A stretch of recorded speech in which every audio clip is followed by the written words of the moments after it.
back to those who lived in fear. There was nothing I could do. There was nothing you said that could make me realize how much lucky I was. Just out of reach of the fire, was not aware of this nightmare. But when I stopped to see through sight, begging for help, begging for hope, just need to open my eyes now to try to change them to sunshine, to be someone among others. I've got to try it. If I bleed tonight, if I accept tonight, I don't have the time to find. If I wait tonight, if I'm so tired tonight, I'm falling asleep when I'm home, when I'm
Oh, say, can you see by the dawn's early light what so proudly we hailed at the twilight's last gleaming, whose broad stripes and bright stars through the perilous fight o'er the ramparts we watched were so gallantly streaming, and the rockets' red glare, the bombs bursting in air, gave proof through the night that our flag was still there. Oh, say does that star-spangled banner yet wave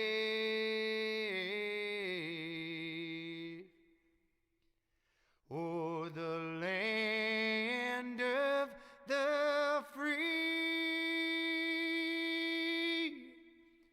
and the home of the brave?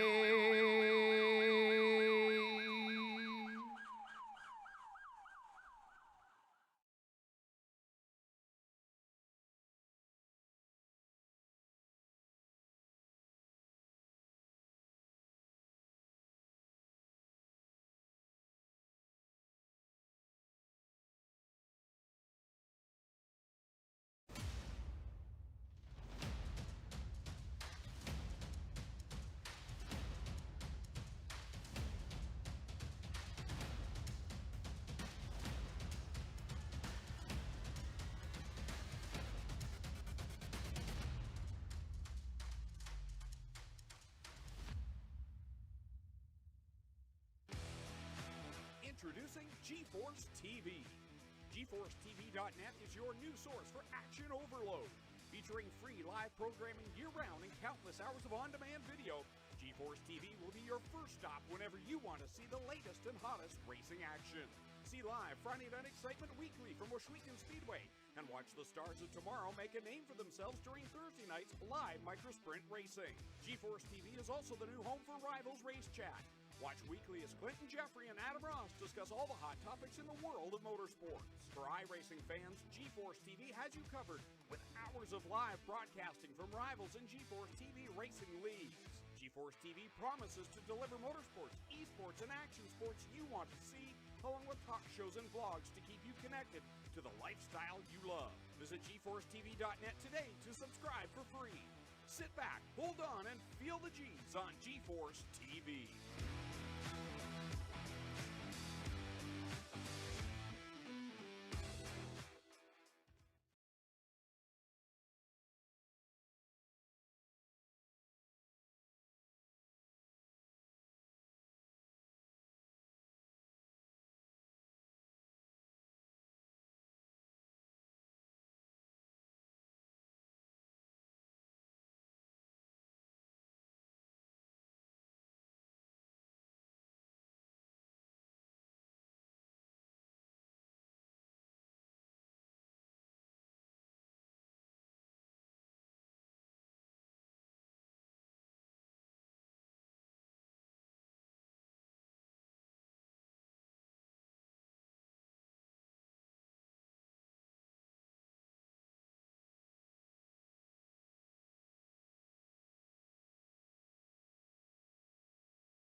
All right, good evening, race fans. Tonight is going to be a good one here because, well, if you like the idea of Saturday night hometown style tracks, and when I say home style or hometown style tracks, I mean your backyard, which case in point would probably be my backyard, would be the Charlotte Dirt Track down the road here from where I'm at. So anywhere you are in the world, that is watching whatever your hometown track is. But we're at Cedar Lake here tonight. It's kind of going to be it's a very good track, but we're going to start it off here. We got qualifying in the way. I got Roger Craig up here in the booth with me. So it's going to be interesting. He's going to give information throughout the entire night. We got a lot of great things. Hey, sit with us here, folks. Got a lot of new things we're going to try out here. Some things that might work, some things that might not, some things that might seem kind of crazy. But hey, we're going to see how it works out for you. Most importantly, have fun out there tonight. So it's going to be a good one here. Qualifying's on the way. Roger, what are you thinking tonight? Oh, buddy, I have been so pumped for this series for so long. You're right. There's going to be some bumps along the way, both on the track and in the booth, and we'll get it all sorted out over time. But it's a privilege to be in the booth with you, buddy. Everybody loves your call, and really looking forward to this hometown series. I mean, your voice is made for this situation for sure. Right now, we got qualifying, and you know what that means. These guys out here, trying to step it up, and we had the we didn't get to the Gambler pre-race show, but obviously we want to give a shout out to Gambler Motorsports as always for coming on board for the pre-race show. And then, we were just trying to get a few things, settled out here before us. So we definitely will get them in as you know who Gambler Motorsports is there, Roger. They're a great esports race team. They're a great team and really helped the league out a lot. And they're an esports team that just don't race on dirt. They race on asphalt. They're all over the place, but they support our league in so many ways, and we're really, really privileged to have them on board. Absolutely, and I tell you, they do a lot of great things: dirt, sport, asphalt, oval. Check them out and even do the endurance races there. So definitely the pre-race show there. Got to appreciate Gambler Motorsports. IRLM standings here. Well, that's a little early to start on that one because it's the first night of the season, but we definitely want to still give a shout out to the iRACING League manager. Folks, I've always said, if you run a league, own a league, do anything with the league, check these guys out at iRacingLeagueManager.com. They'll definitely get you hooked up, and it's a great way to do it. We got Spartan Racing Team qualifying session, and if you are not familiar with Spartan Racing Team, check them out on Friday nights. Kyle Parker is one of the main men, and speaking of Kyle Parker, he sits at a quick time at the top right there in second place of 13-16. But the young man of Lane Snook said, I'm going to come up here and take it away from you at a 13-12 time here. These are the 305s. I have not seen the 305s run in a while. I mean, I imagine they do. I've not broadcasted one. And I guess a lot of leagues, lack of a better way of explaining it, don't run them because, they're the lower series of what the sprint cars are. At my home track, Ashwegan Speedway, the crate 305s are the entry level for the sprint division, and they all have the same crate engine, and it's just like here with the fixed league. Everybody has the same car. It makes for some great racing, and we've got a great turnout tonight for this. The other thing we do, Joe, is in this session we let the track wear through practice and qualifying, so it's a lot slicker. That separates the men from the boys, so to speak. So it'll be I think, a lot better racing. It's not just a train going around. These boys will be able to use all different parts of the track. Absolutely, and that's going to kick us off. Qualifying is out of the way. Heat race number 1, A&J Custom Creations. I'm going to tell you what, I say it week in and week out. If you're looking for some outstanding craftsmanship, look no further than A&J Custom Creations. Andy Pat, excuse me, there will get you hooked up. Check him out on the GForceRL.com. He has done some amazing plaques and trophy work with his CNC machinery that he does. So he specializes in that. Give him a look up on Facebook there at A&J Custom Creations, and also GForceRL.com. It's our heat race here lineup. We got you got to help me with some of these names. Looks like I got a new one here. Gunther Gretzinger. Gunther Gretzinger from St. Catharines, Ontario, is on the pole. And P2 is Nick Vickery, one of our regulars. And from down under, Sean Stevens in the 026 will start third. And, of course, the young kid, Lane Snook, Fast Lane Snook, starting P4. In row 3, we got Daniel Vaught and Steve Maurer. And finishing it up at the back is the mayor in Iowa. I got to remember what city it is, but Mr. Mayor Steve Bixler and Wyatt Whipple.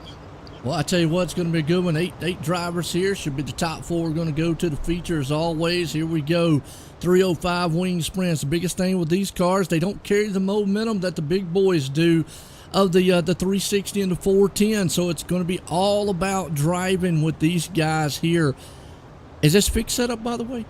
This is yep. It's all fixed for tonight. All right, well then that sets even more in the driver's hands there. Everybody's kind of equal setup wise. Pace trucks in, green flag's about to fly. We're racing here at Cedar Lake. Here we go. Nicholas Vickery out front.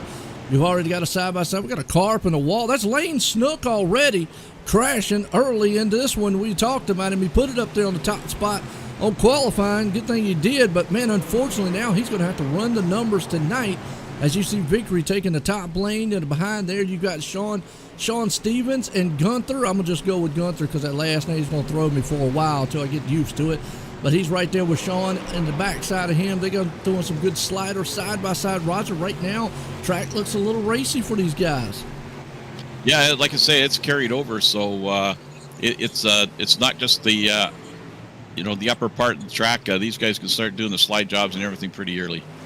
Absolutely, right there, fourth place man. You got Daniel Vaults. See a good shot here, just to kind of show you what these guys are going through and what they kind of see a little bit. Kind of gives you, give me a little bit of an idea looking out the helmet of what they're doing. It with the 305s here again.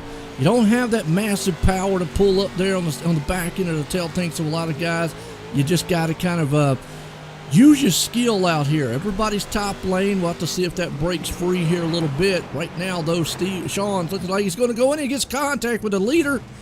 And Sean, and wow, Nicholas Victory just got hooked up. That's number one rule, I'm going to say, with sprint cars there, Roger, you do not do, is get hooked up with the wheels. These are still considered open wheel cars. Problem with that is you can't get out there bumping and beating, but the white flag is out. Looks like Gunther's the man out front right now. He's got a pretty good lead, and who was that just popped the wall? That was Wyatt Whipple popping the wall. So some of these guys having a little trouble with the 305, but nonetheless, Gunther's going to win A&J Custom Creations Heat Race number 1. Daniel Vault's going to come into second. Nicholas Victory up to the third, and Steve Maurer, is that right? Steve Maurer, yes. Maurer. Okay, Maurer coming on into fourth place. Appreciate it there. As those guys are going to transfer it on. So a little bit of trouble for some guys. Wyatt, Sean, Lane right there are going to have to kind of run the numbers here tonight.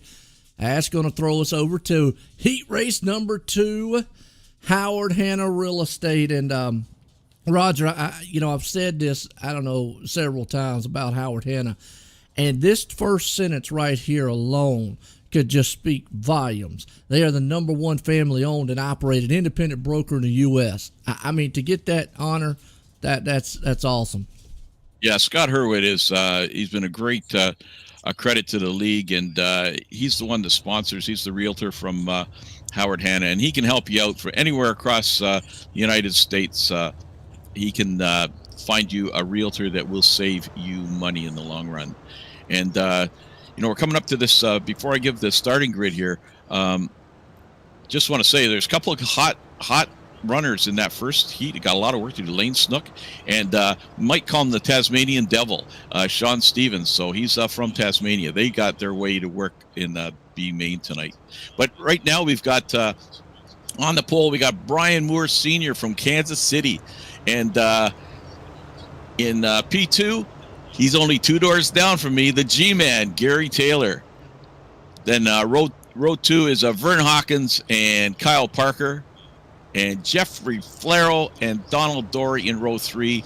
And finishing off this heat is Ron Snyder and Jack Hitt. Absolutely, and I'll tell you what, here we go. Trying to see if we can't finagle little things over here for us. Green flag, we're racing. Like you said, Brian Moore out there. Looks like we got a few new guys out and faces out here. We'll have to see how they do in these 305 wing sprint machines. As right now, you've got Brian Moore out front. Good battle going on behind him. Gary Taylor right there with Vern Hawkins, Jeff Flero. Oh, contact. That was Vern. Well, actually, Vern made it through it. Kyle Parker was mixed into that mess a little bit there. So another top name, and Jack Hitt back out off of it too. So right now it's all Moore out front. Taylor sitting in second. Hawkins up in the third. Dory right there sitting in the fourth place spot.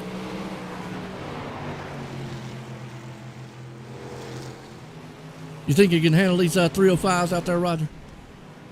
I can handle them, but I'll tell you, it's to beat these guys. That's the challenge. And I'm watching my buddy, my neighbor, G-Man, Gary Taylor. He's really he has come on strong recently, and really holding a good line here. It's yes, good to see him up near the front. Yeah, absolutely. You're right. He's right there in second. it's all about the kind of the momentum that you carry with these cars, and the reason is, we'll get in kind of maybe the technical standpoint here just for a second. These 305s, they have a lot less horsepower than what the 360 and the 410. So, and obviously not having that open setup to be able to kind of fix the gears and all that you're liking. So you're kind of locked down to what iRacing gives you. So you've got to momentum this track. A lot of guys are not used to it. Some are, some aren't. But like you said, it's a good stepping stone. White flag out. Brian Moore, Sr. out front. He's a little bit of traffic, but he's going to come across and win our heat race number 2. Howard Hanna Real Estate heat race 2 here tonight for the hometown heroes.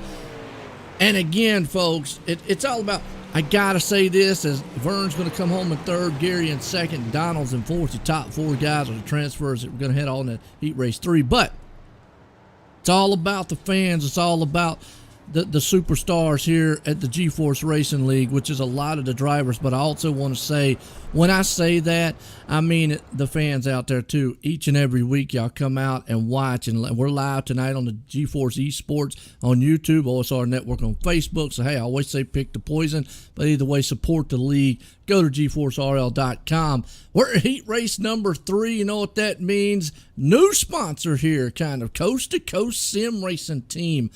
They are they're coast to coast USA and Canada. We're all over it. So I'm a proud member of the Coast to Coast Racing team, okay. And we got guys in California, Virginia, Canada, and South Dakota, all over the country, and that's where this Coast to Coast name comes from. So this heat here, we got the Iron Man of the league, GJ Greg Boydell on the pole, and from Brewerton, New York, Jeff Barker. In row 2, we got Blake Chapman and Chad Cote, and he'll be on the Pitside podcast tonight, which will be shown next Sunday. So Chad is an old member of the league. Brian Moore Jr. and Chris Whipple make up row 3, and Craig Deacon and Zach Chapman make the last row. Surprise Chapman's back there. I got to tell you, Joe, before we get fired off here, this is some tough competition tonight. We've already got protests coming in. I've seen them rolling in. There's some tight racing and a few hurt egos. So we'll have to follow up on that when the races are over. Well, and that's just the thing. Short track racing, I always say it breeds a little bit of contact. That's the Saturday night fever that happens, and dirt track racing should be pretty much about it. But the green flag flies. We're racing GJ Boydell and company right there along with them. Already a little contact in the back. Brian Moore, Craig right there with them. But we got a good slide, side-by-side slide moves happening up here. 3 wide. Blake Chapman, well, he's got a new, looks like, he went with the M&M's now. He was running Skittles. Man, traded in for a new candy bar machine out there. Looking good in 4th place. GJ Boydell. This might be up his alley. He's looking good there in the Dirt Company machine. Sitting in the 3rd place, trying to work over Chad Cote. As Chad Cote. Chad Cote from Mullen, Ontario. Okay. Oh, with a little contact there. Man, Boydell was running the low line and got a little bit of contact. Well, and here's the thing on that too. You can't, with these cars, it's all about momentum. The closing rate can get there if you just slide a little bit. I think a lot of the issue right now might be a little bit of the car, the track. The guys are just unfamiliar. They're so used to these high horsepowered machines that they get to race week in and week out. As you see old Chad right there hanging on the 2nd. Blake's right there in the 3rd place spot. Zach Chapman, haven't mentioned him much, but he's back up there in the 4th place spot. That last transfer. You can just see these guys just having a little bit of they can't slide these things into the turn like they want, and that's kind of hurting the momentum a little bit of these cars. You can see it right now. Oh, by the end of the night, it's going to be interesting when this track slicks off. The other issue we're having, where you're seeing a lot of incidents, we've got all sorts of skill levels here. This division is open to any driver in the league. So, on Monday night where we got the Renegades and we got 4 divisions of 360s, we got all of those skill sets on the track. So it does lead to some issues once in a while. Well, this is a good one coming down here. The back stretched across the line. You got it. Jeffrey Barker takes it home here for heat race number 3 tonight. Chad Cote, excuse me. I want to say Cote so bad, but Cote came home in 2nd, your top 4. It looks like we got heat race number 4. Should be we don't have a sponsor. No, so it'll be a GForce Racing Leagues. So we'll toot our own horn. You know, we got 20 divisions.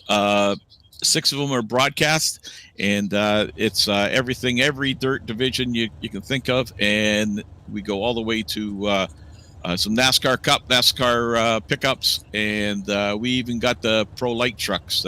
So just go to GForceRL.com, and you can apply to the league there. We have a iRating cap of 2,500. We're out to be the best intermediate league on the iRacing platform. There you go, and I tell you what, it's a good one. Here's so far it's been some pretty good racing. These guys have handled these 305s about the best they possibly can. Has rid them up here. We got starting on the pole. We got Gary Offit. So he's an up-and-comer. He was in the Raiders division and has been moving up a couple divisions. And one of our sponsors, Tom Taylor, is in P2. So SBGC 3D Printing is Tom Taylor. Then Dan Blau, Lance Ripka, Row 3, Bob the Good, and John Rayner. A couple of our retreads, the older guys, and Anderson Bowen, and Terry Landis. Terry's another original member and a coast-to-coast member. No doubt. Pace trucks in, green flag. Tom Taylor drops the hammer. He's out front up top on that top side cushion. Down low, you got Gary right there. He has fallen back to second. He's got Lance Ripka breathing down his back end. He's going to go up on the top there on that cushion side just a little bit. Daniel Blau, seeing if he's going to take the high lane. The high lane right now looks like the place to be early on. We'll have to see how the night goes and see if these guys travel on down to the low side. We've seen a couple guys try it, but the momentum's just not been able to carry them. Right now, though, you see Gary, Hoffett, is that what you said it was? Offit. All right, Offit. I'll ask another few more times before it's over with, so it's good to have Roger up here to help me out on that one. Right now, though, Gary's hanging on the fourth. He's trying that low line, and that's what you got to do early on. You definitely in there. You got a little contact, too. And that's going to put, looks like Terry Landis. Actually, that's John Rayner and Anderson Bowen all off the track right now. Still, Tom Taylor's the man out front leading this one.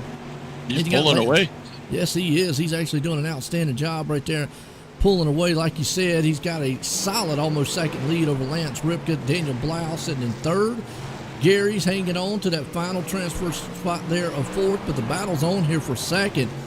I was saying earlier that these guys went down low. Obviously, right now, the low line is not working for a lot of people, but you've got to keep working it in, even with the fixed setups here, because if you don't, it's never going to get in, and everybody's going to be on the top side, and it's going to make it just that much more difficult to pass when the feature comes. But nonetheless, Tom Taylor one more time around this track here at Cedar Lake, and he's out front. He comes out of the final turns. Out of turn 4, Tom Taylor's going to win the heat race here tonight for us for the GForce Racing League. Heat race number 4. Lance is in second. Daniel Blau the third. And Gary is going to come home in fourth. Well, I'll tell you, Tom Taylor is he's a sponsor of the B Main, and he definitely did not want to have any part of his own sponsored race tonight because he walked away with that. So, yes, we're coming up to the SBGC 3D printing, and I think he's talked to you about that, Joe, if you want to talk a little bit about it. But it's some really interesting stuff he does with 3D printing stuff. Well, real quick before we grid it up here, I mean, you know, the printing stuff there, if you've never seen 3D printing, it is awesome stuff. They can makeshift a lot of different things for you, trophies, props. I mean, there's guys that make cup links and anything out of those 3D printed. It's hard style plastic. All you got to do is give them the file. They'll get it done for you. Check it out, though. We got a video we'll play a little bit later on for you, kind of give you an idea, showcasing some of their work and whatnot. But, man, I tell you what, it's going to be a good one here as we grid this up for our B Main. Joe, we got 16 guys, and only 8 are going to make the show. 8 are going to put it on the hauler and, wait for the midget race. But we got some big names in here, too. They got a lot of work to do. So, like I say, only 8 transfers. So we got Steve Bixler and Jeff Flaro on the front row. Row 2, G.J. Boydell and Bob DeGood. Row 3, Sean Stevens and Kyle Parker. There's a name. Chris Whipple, Anderson Bowen, Wyatt Whipple, Ron Snyder, Craig Deacon, John Rayner. And then you get back to Lane Snook, Jack Hitt, Brian Moore Jr., Terry Landis. Like, there's some big names in this consi. And here's the problem with it is we've seen all night long with like Lane Snook, Jack Hitt, and all them. getting through the field, it's pretty much going to have a guy in front of you make a mistake, because passing here is very, very difficult. I think track position is going to be key when we go to the feature. As the pace car's off, here we go. Steve Bixler and company up front is going to lead them to the start. Green flag flies. Let's look back here around about the 8th place spot. That's where Wyatt is. Craig's outside. Wyatt's already, you can already see it is a wild one back there in the back. That actually puts Seal, Terry Landis, John Rayner in 12th. So a lot of those guys, and it looks like Jack Hitt is already out of this one, unfortunately. But right now, Brian Moore is the man in the last transfer spot. Yeah, we got Terry Landis is on the outside looking in. That's not usual. No, it's not. Look at this battle up front here for the lead. You've got Sean Stevens. Now he gets kind of spread out single file, but behind him they're going to go 3 wide. That's about what you got to try to do. In these cars, you almost got to send it into the turn and hope the slide job works. If it don't, you're going to get contact there. You see right behind him, that's Lane Snook. I'm going to tell you what, we talked about Lane Snook earlier. Oh, a couple of guys turned to the front.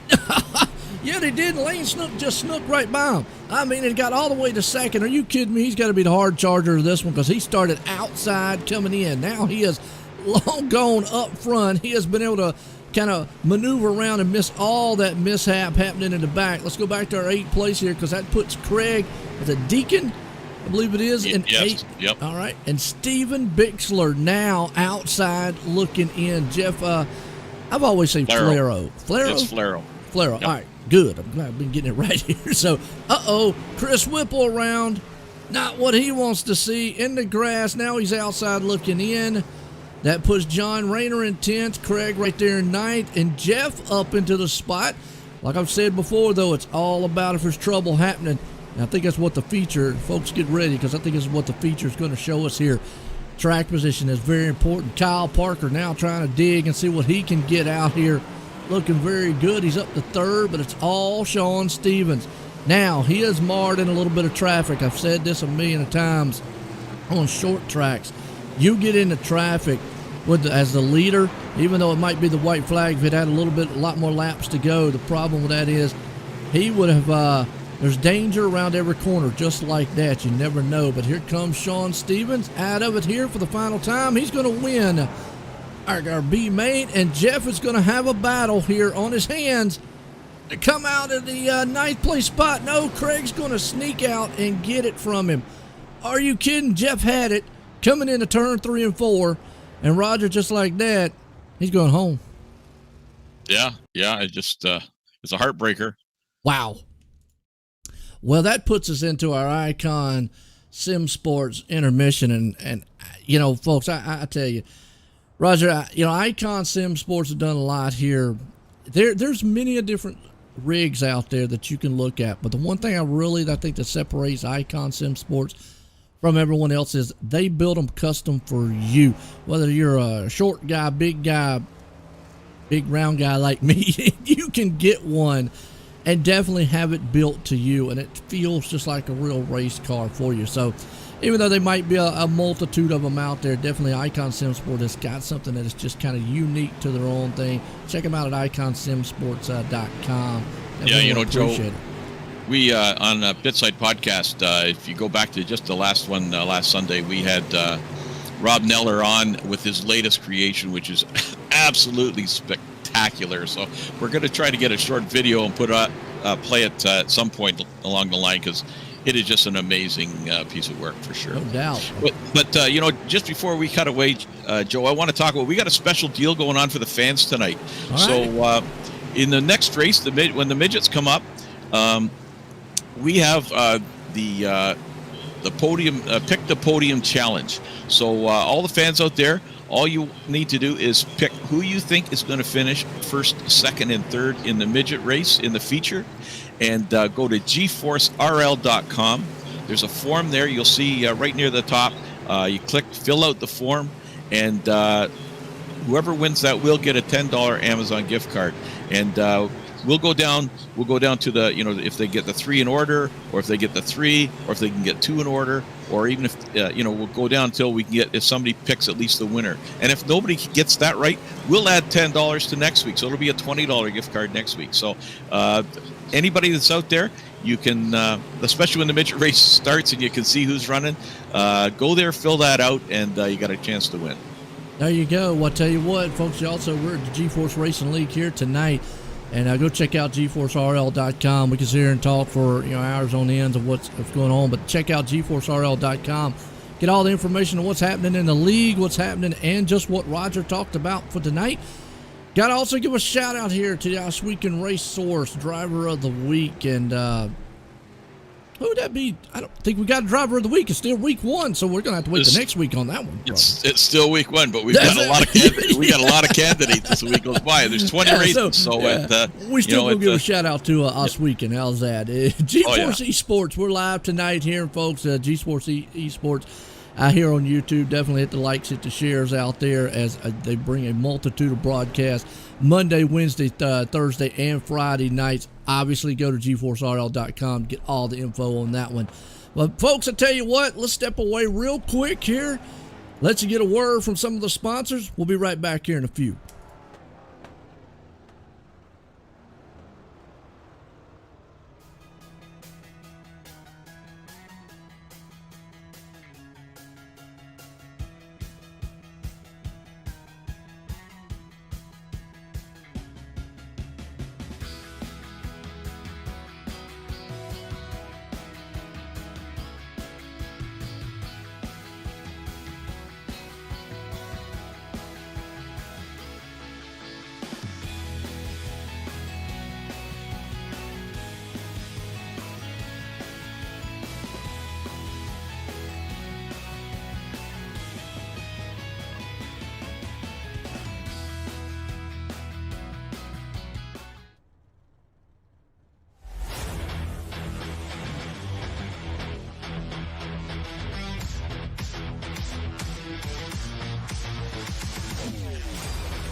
All right, folks, we're back here live, and Rogers went down there real quick before we go live to find one of the drivers. Roger, was you able to get a hold of him? I've got Chad Cote with us. Chad is starting P6, isn't it, or P7? Where are you starting? 7. So how's it been tonight, and what do you think your chances are in this feature? To be honest with you, this is probably the most laps I put in at Cedar Lake. I won't lie. We're just gonna run it and see how it goes.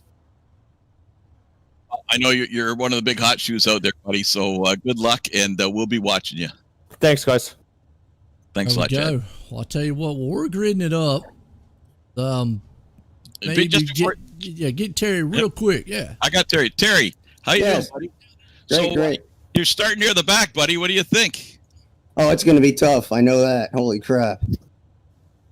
Well, we'll be pulling for you, buddy, and good luck on the track tonight. Hey. And we know you'll be running that low line as soon as it comes in. Yeah, as soon as it comes in, bud. All right. Come on, Terry. Good luck, buddy. There we go. I tell you what, we're going to get our feature time here tonight, and folks, you know what that means here.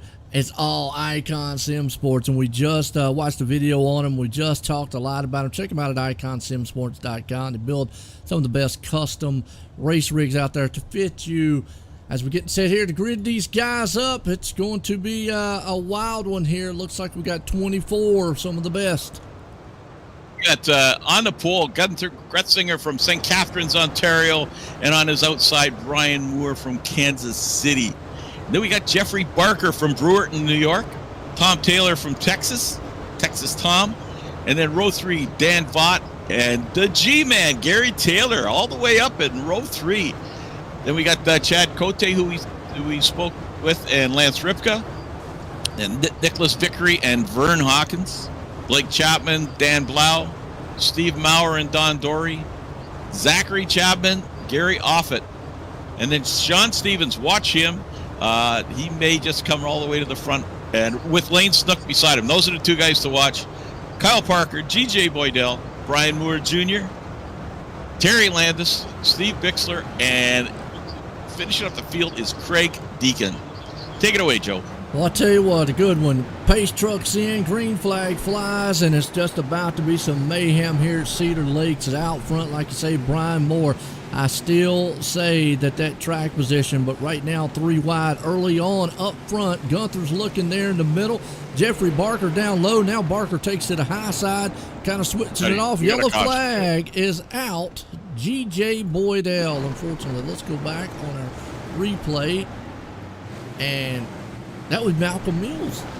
Malcolm Mills been a long time here, but look at that. Oh, yeah. He was just kind of a victim. Wrong place, wrong time, GJ was. It actually also involved Gary.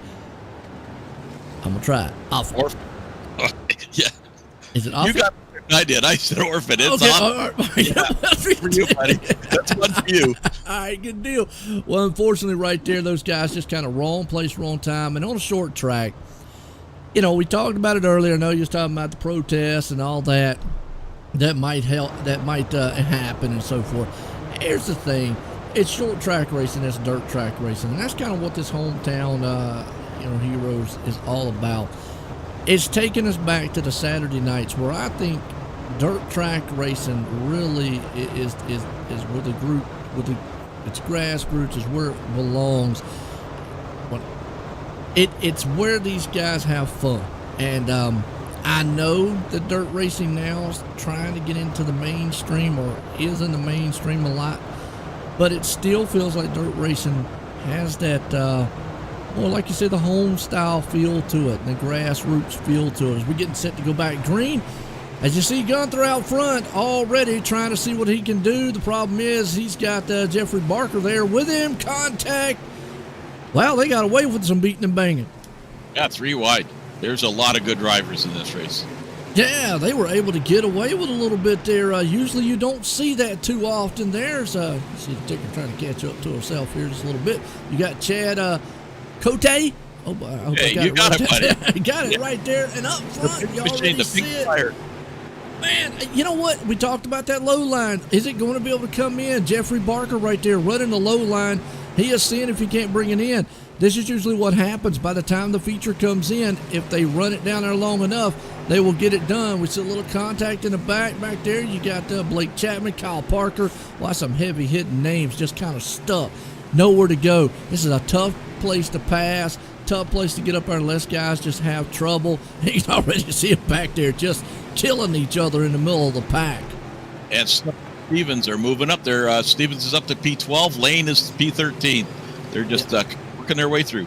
Yeah, Lane's up there trying to work that high side there on the cushion just a little bit. Right there in front of him, you got Vern Hawk and his company. You just see these guys just trying to do everything they can. Again, with a fixed setup and with a 305, these 305s just do not get off the turns like they're used to. They're not able to just slam down on that throttle and that thing take off. It's the motor. I mean, don't get me wrong, it has a lot of power to it, but it's nothing like a 360, a late model, or a 410 that we will probably see a little bit later on as we go on through the night. But right now, good battle on the mitts here, but up front, we got a battle for the lead. Jeffrey Barker is utilizing that low line. He's making it work right now. The thing is, we talked about the momentum. He can get the run going in. He can't get the run coming off. You see Brian Moore able to get that little bit of slide coming off. But right now, that inside lane's where it's at. We've seen it come in time and time again. This is a good side-by-side battle for the lead. And, you know, those tires, thank God they're not the big tractor tires. They're very forgiving on the inside. And if you watch, Cote is making his move coming up the outside. And that is what you got to watch out for. You also got Gunther right there along with it. But this is still a good duel as we got a couple cars and the yellow flags out. And it looks like that's going to start with Sean Stevens in the back. Let's go to Malcolm Mills replay here. It's going to hurt. Yes, it is. And see what happened. Oh, you was talking about the tires. Not sure who that was in front of him that got into him, but then Blake Chapman unfortunately got involved and probably should have stayed on the low side there until everybody cleared, but nonetheless, one of the other drivers there, unfortunately, wrong place, wrong time again.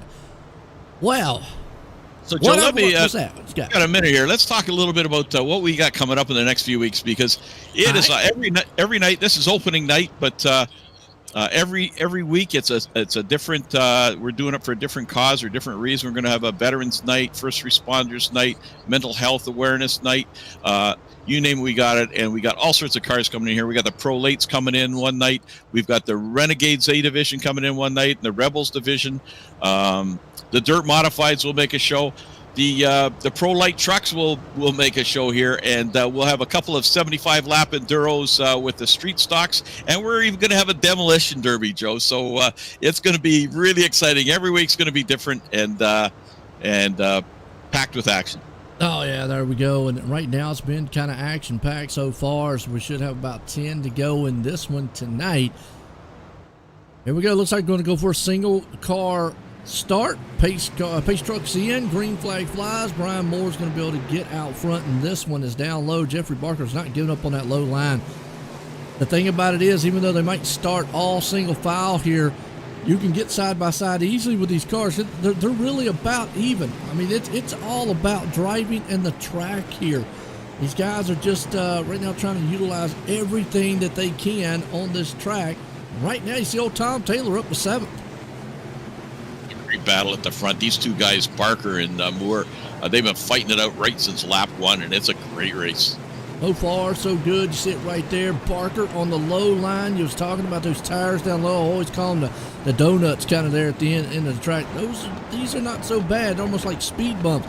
There you see Brian get a little bit of run up front from him. Caution's out. Let's go see what happened on this one here. Or caught here on this one. Might have been Vern Hawkins. Let's go back here on Vern and see what happened to him. Right there, that top side car in the white, crisscross action there. Oh, and then they just got locked together. Pretty much just textbook, and he almost went swimming. Oh, it's, the race isn't even over yet. I've already seen 2 protests come by my screen, so they're beating and banging tonight, and some guys aren't too happy about it. So, we have a full review committee. Every race is. All the major races are reviewed totally, and all protests will be reviewed by at least 3, sometimes 4 or more people. And those drivers, if found guilty, will be penalized next week. Well, and the thing is, too, is, I've always said it. I have a hard enough time walking straight rather than try to drive sideways. So my hat's off to any of these drivers out here. It is short track. Like you said, tempers are going to flare. You never know what's going to happen. And unfortunately, one car there didn't get out in front of the pace truck, lame. so pretty much just tossed it back into the garage, because once you go a lap or so down here, getting it back's not going to happen. I ain't going to say it can't happen, but it's going to be very, very hard. As the green flag's back at it again, we're back racing. Out front, Brian Moore has been out there, been able to hold down. Now he's went down low. He has seen that Jeffrey Barker has had success down there, so he's going to try it. And Cote is still flying around that rim, and see if he's got enough to catch up to him. He is right there. He is up top on the cushion, seeing if he's got anything. Nicholas Vickery's right behind him. Daniel Vault there, and he does. Takes the 3rd place spot away from Gunther, but Gunther fires back on the inside. Now we went from a top side track to a bottom side track. As the top 2 guys, Brian Moore and Jeffrey Barker, said, I'm going to send it in there. He pushed old Brian up the top, as we should be coming up soon to the white flag, that at this time. But here comes Chad. Chad is utilizing the high lane. He could be the sleeper here and take this thing away from these top guys. Yeah, what an incredible race at the front has been all racing. Now you got Cote in there. It's going to be great. Coming around here to the final times. They should hit the white flag next time by Chad. Cote takes the lead. That inside lane's not working like what Brian wants. He's been dominating all night long. White flag one more time here tonight for the hometown heroes here and our SBC 3D printing. But Chad is just walking away. Battle's on for second at a turn 3 and 4. Chad Cote is going to put it in victory lane. Brian's going to come home in second. Jeffrey Barker in third. What a finish to this one. Yeah, we should have had that pick the podium. Now, I'm not eligible to do it, but I had Cote pegged for, getting there, but I didn't have the other. He did good. I was thinking Snook and Stevens would be up there, but they ran into trouble. But what a great race show. What a way to start this Hometown Heroes out tonight. My God, that was just a phenomenal race. And these 305s, people can say what they want. They just put on an awesome show. They did. A little hard to drive probably for some of these guys, not used to how they handle, not used to not being able to kind of throw them into the turns like they're used to. But nonetheless, like you said, awesome one there. We're going to move these guys up here to the waiting room really quick. Chad Cote's up there. Where's old Brian at? Trying to find him. Jeffrey. Him right now. Way down here at the bottom. He shows up at the last minute. Oh, it shows up at the last minute. What a way to kick it off here. As go ahead and bring up the winner here tonight in our Epsilon Sprint Wraps victory lane here. This man right here just came out of nowhere. As well, who you got? Who is Rozzy? Oh, that's our Connor Ross. We got I winner got you. here. We haven't seen. Oh, Chad. hold on. I'm going to take Chad back out, and I'm going to bring Barker in. Yeah, Barker, third place man. Let's get a word with him. How's it going, guys? Jeff Barker, what a race buddy. So Jeff is one of our, I'll say oldest, but I mean from terms of being in the league and steady and consistent. And that was one of the best races I have seen put on in a long time. What a great show. Thanks. I was hoping that top line wouldn't come in towards the end, but apparently it did.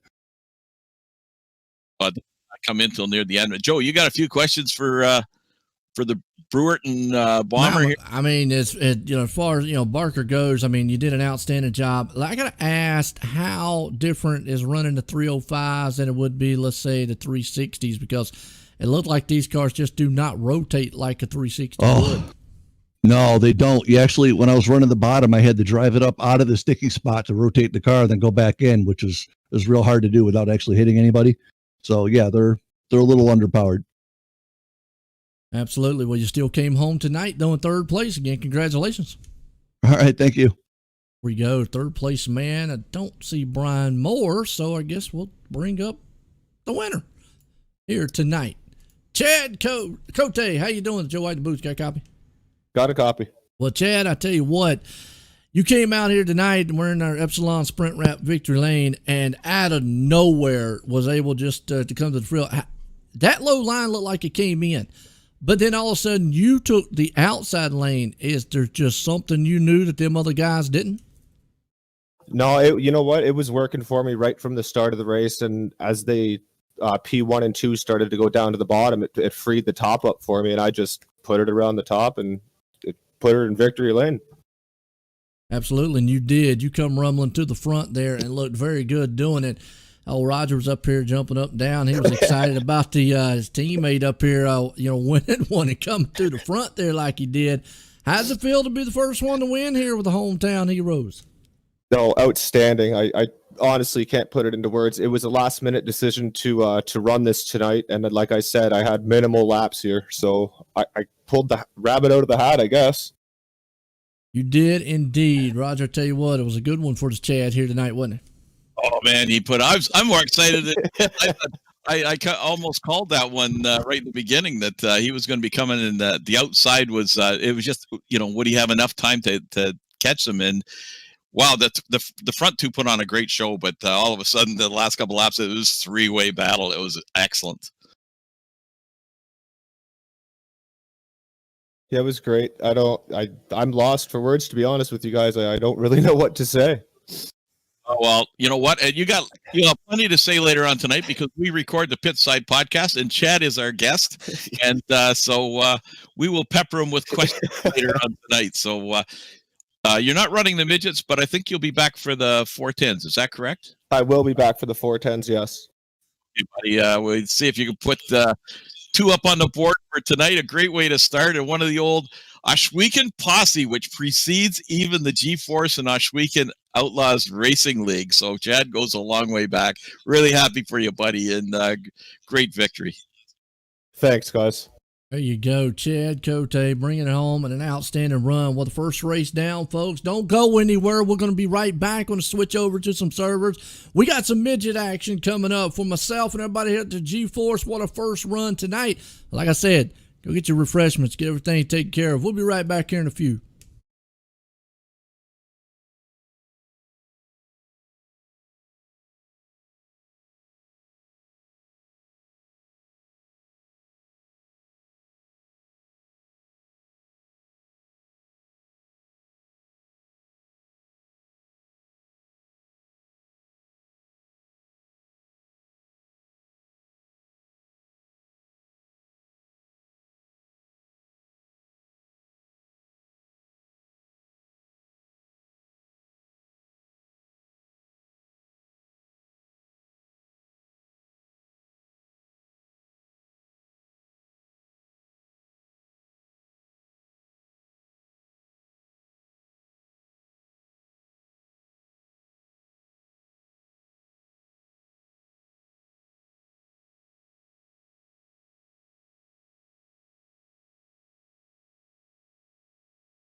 right, welcome back here, folks. And, well, if you missed the first race here tonight, it was an exciting one. This one is definitely going to be different and exciting, too, as Roger's got some good announcements out here.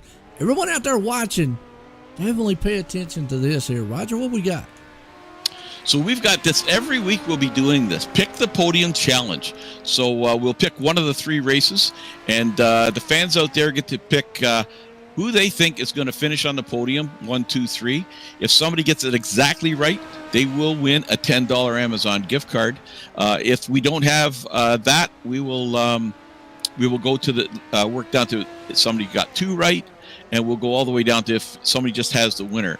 If nobody has that, then we will just roll it over another week and make it a $20 Amazon gift card. So, everybody's allowed to enter each week once. So what you need to do is go to GForceRL.com, and on that webpage, you'll see there the podium challenge, and just click on the button, fill out the form with the 3 drivers, and Bob's your uncle, and a $10 Amazon gift card could be coming your way. There we go. Well, I tell you what, that is going to be awesome. So definitely go run over now to the GForceRL.com while we're in a little warm up here before qualifying starts. Got to give a shout out to Gambler Motorsports for our pre-race show here. And if you're not familiar with who Gambler Motorsports is, they're a esports racing team. They race on the dirt, sports cars, asphalt, oval, endurance. They've done the 24-hour Le Mans and Daytona. So definitely check them out on Facebook. Give them a like and a follow over at Gambler Motorsports as always. Well, it looks like we might have one of the guys up here, and also got a new gentleman up here, Connor Ross. Connor, how you doing? Okay, Connor. Wow, right, Connor back. I'm doing good. How about you? Doing good. I tell you what, you've got somebody unique here that you want to speak with before we get started. Yeah, I just dragged Kyle Parker up into your race. He is a hard charger in the last race, a 305 race. Just want to ask Kyle a quick question about that race. Kyle, you got a copy? Yes, sir. I got you. Oh, how was that, man? You started 19th and you finished 7th. How was that driving up through the field? It was fun. It was definitely fun. A little nervous, because I knew I was a little bit faster than the guys in front of me. I got caught up in a little mess in my heat race. So I knew, I had a good car and I was going to be a strong running in the feature. So, just got to be patient, pick your spots wisely, and try not getting caught up in any wrecks. So it was fun, though, man. I was coming. If I had a couple more laps, I might have got, a podium or a top 5, but I'll take 7th from starting 19th.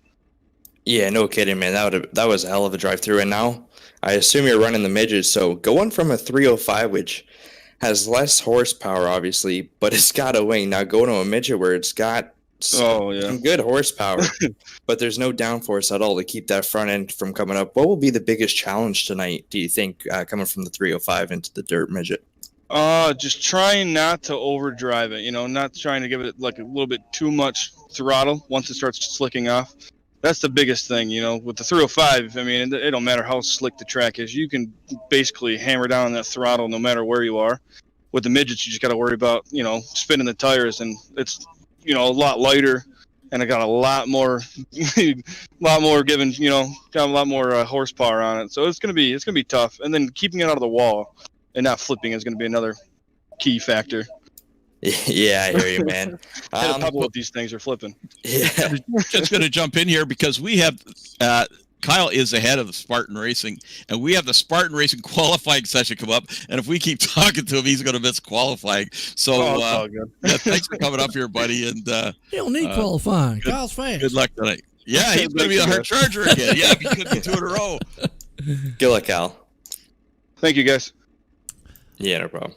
There we go. Like you said, man, Kyle Parker. And it is interesting because we've talked about it all night long here about, the 305s and the biggest difference, the technical standpoint or the technical differences between those cars. Obviously, less horsepower.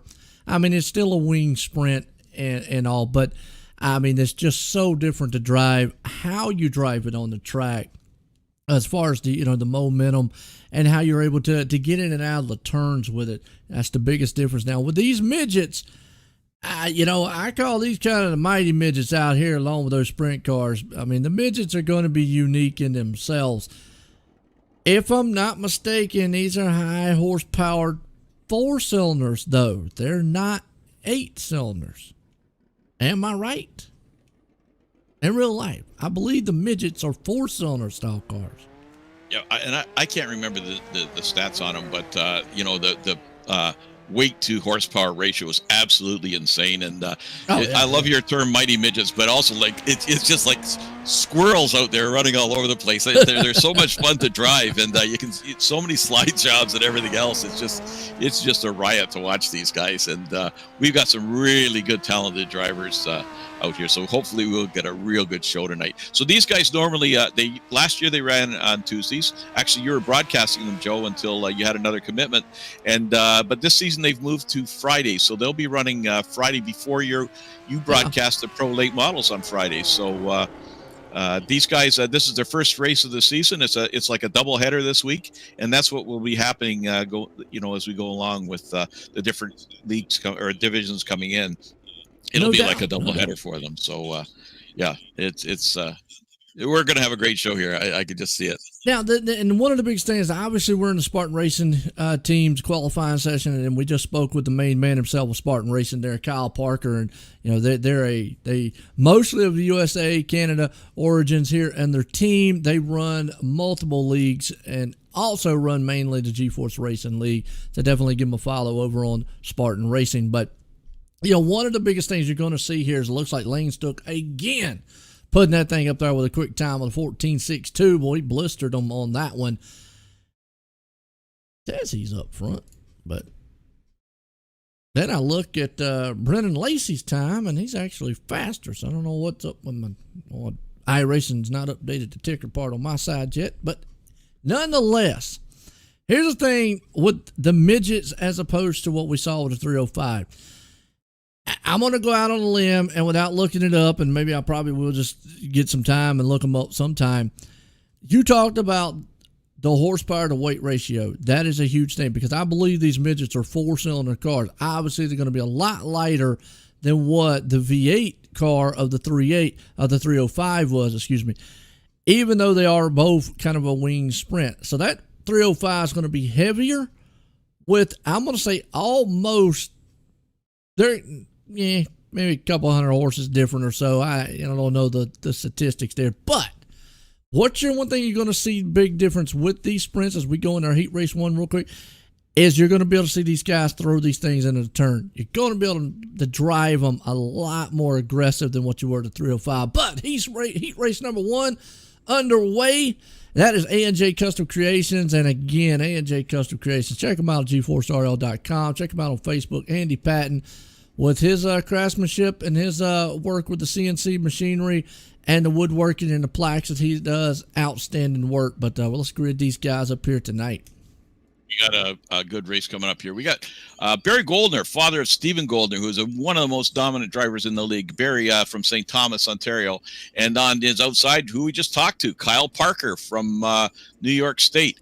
And in rows 2, starting third, the A-Let Outlaw, Preston Cranmer. So, and he on his outside is Fast Lane Snook. So watch for those guys. And then row 3, Dan Vaught and Zach Chapman.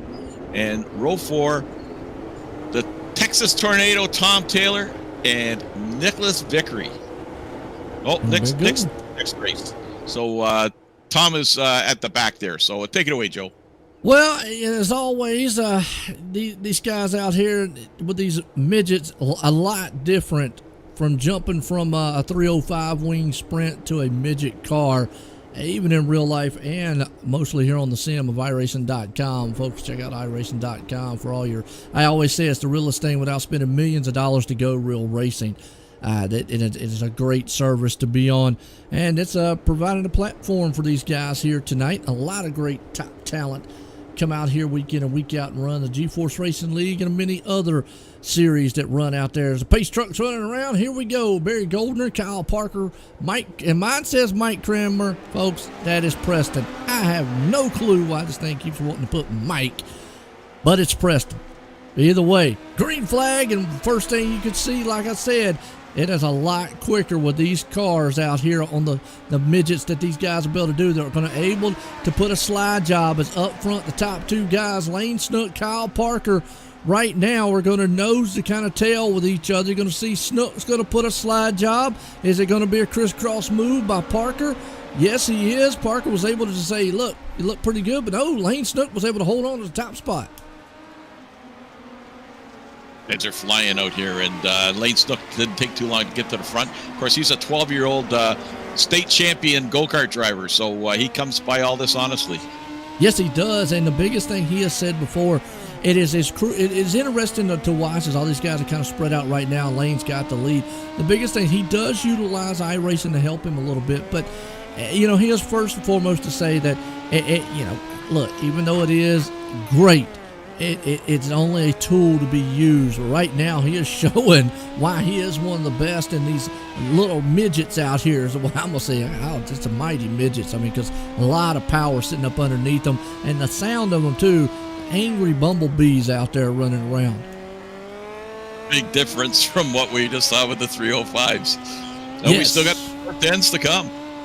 Yes, we do. 410s, and that's the big boys out there. That's a huge upgrade from what a lot of these guys will be used to, and a lot of guys have been running all night long, but it's all Lane Snook.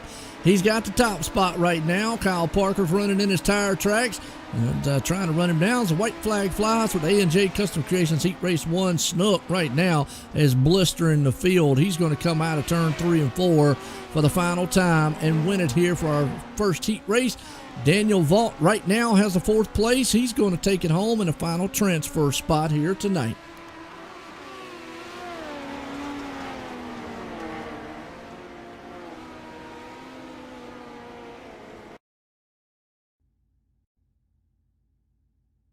What a run. And that one was. Now, that should put us over to heat race number 2. Howard Hanna Real Estate. And I just get kind of mesmerized by this line right here because it's just such a prestigious thing to be able to say for any company. But, Scott Hurwitz, I mean, this guy to be able to say Howard Hanna Real Estate Services, the #1 family-owned and operated independent broker in the U.S., to be able to say just that, that means he's got outstanding excellence. And if you're looking to sell your house, real estate, anything to deal with that, definitely check them out. As we're going to grid these guys up here. Heat race number 2. On the pool, we got Dan Blau. On the outside, we got the real deal, Chris Steele, a 360 driver from Weekend Speedway. Row 2, Trent Verstraeten, and Brennan Lacey, another race driver from down Kansas City way. And then Zane Walters and Jeff Flero. And Chris Whipple will finish out the starting grid. Yes, it will. 7 guys here. 4 of them are going to go to the feature here tonight. So we'll have to see which 4 of these guys are going to be able to tackle this track. Good run. Lane Snook kind of just blistered it out there. High lane, it's a place to be right now. We'll have to see if the load comes in. Green flag flies. I see Chris Steele right there getting a good jump on him, and he gets bumped in the back, and then we've got a car around. That's Jeff. Nope, not Jeff Flero. Flero was able to hang on to 5th. Looks like Chris Whipple. Unfortunately, and Brendan Lacey was the 2 that got involved with that one. So that puts Daniel Blau up in the 2nd place spot. Again, Trent Verstraeten. There we go. Finally got his name. I think I've called him every other V in the vocabulary book throughout the seasons there. But he's looking good out front. Battles on. Here comes Steele to the inside. Is he going to be able to make a slide job move? Not happening. Zane Walters hangs on to the 4th place spot so far. He wants that maybe 3rd place to maybe say, look, I'm a little bit more safer, because here comes Jeff creeping into the picture.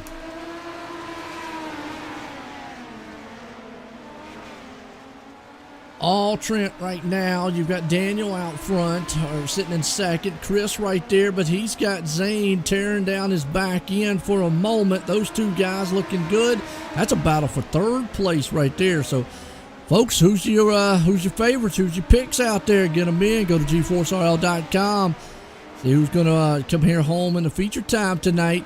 Roger said if he was eligible, he would have done one last time with old Chad there. But Oh, Chris Whipple crashes, unfortunately. Might be out of this one. Battle right there with Jeff and Brennan Lacey. Lacey gets a little loose, but it's all Trent right now out front. All right, Joe, I was out checking. We've got five forms filled out for Nice. tonight. So, folks, get those forms filled out. A chance, pick the podium of the midget race, and you've got a chance to win a $10 Amazon gift card. Yeah, and I even posted over there on the Facebook side too, folks. So if you're watching there you go. I mean, obviously you can hear what we're saying too, but hey, as it looks like Trent's going to win this one here for the heat race number 2 here for the Howard Hanna Real Estate coming out, and Zane's going to go up there, but I did post it out there on the Facebook side for y'all. Go to GForceRL.com, get your picks in. Like we said, and right now Zane's going to go into the feature top 4, puts us into heat race number 3. Coast to Coast Racing Team. Roger's part of that one, and we just saw also Chad Cote was able to bring it home for the 305s earlier here tonight. But Coast to Coast Racing, they got a former USA drivers, Canadian drivers, and they're part of the GForce Racing League, doing an outstanding job as our heat race number 3. Let's get the grid under order here tonight. On the pole, one of the guys helping him run the races tonight, race official, John Hine. John Hine is the head of Gambler Motorsports, and he is out of St. Louis, Missouri. And outside of him is Jack Hitt, and from Parts Unknown, and Nick Vickery and Pat Spangler are in row 2. Row 3, Bob the Good from Kansas City, another fine retread. Retreads are 60 and over, so we won't give away his age. And Aiden Young is on his outside, and starting at the back, another Whipple, Wyatt. That's the son. Well, we know he's over 60. Well, you know what? We have let a few 50 plus over. Okay, I got. Okay. But I'm not gonna. But he qualified legally. That's all I'm gonna say. Oh, okay, I got you. Hey, nothing wrong with that. Green flag and already a little contact. Jack Hitt took a hit and he took another one, and then he sent a guy man sailing, and just like that, they topple it over. Not sure if you can spin these, but Jack Hitt says I'm going to go ahead and expire, and I'll just try the long way around. That puts Bob, Jack, Patrick Spangler all out right now. So 3 guys, pretty much the top 4 guys, are going to be the ones going to the feature. Aiden Young hangs on the 4th.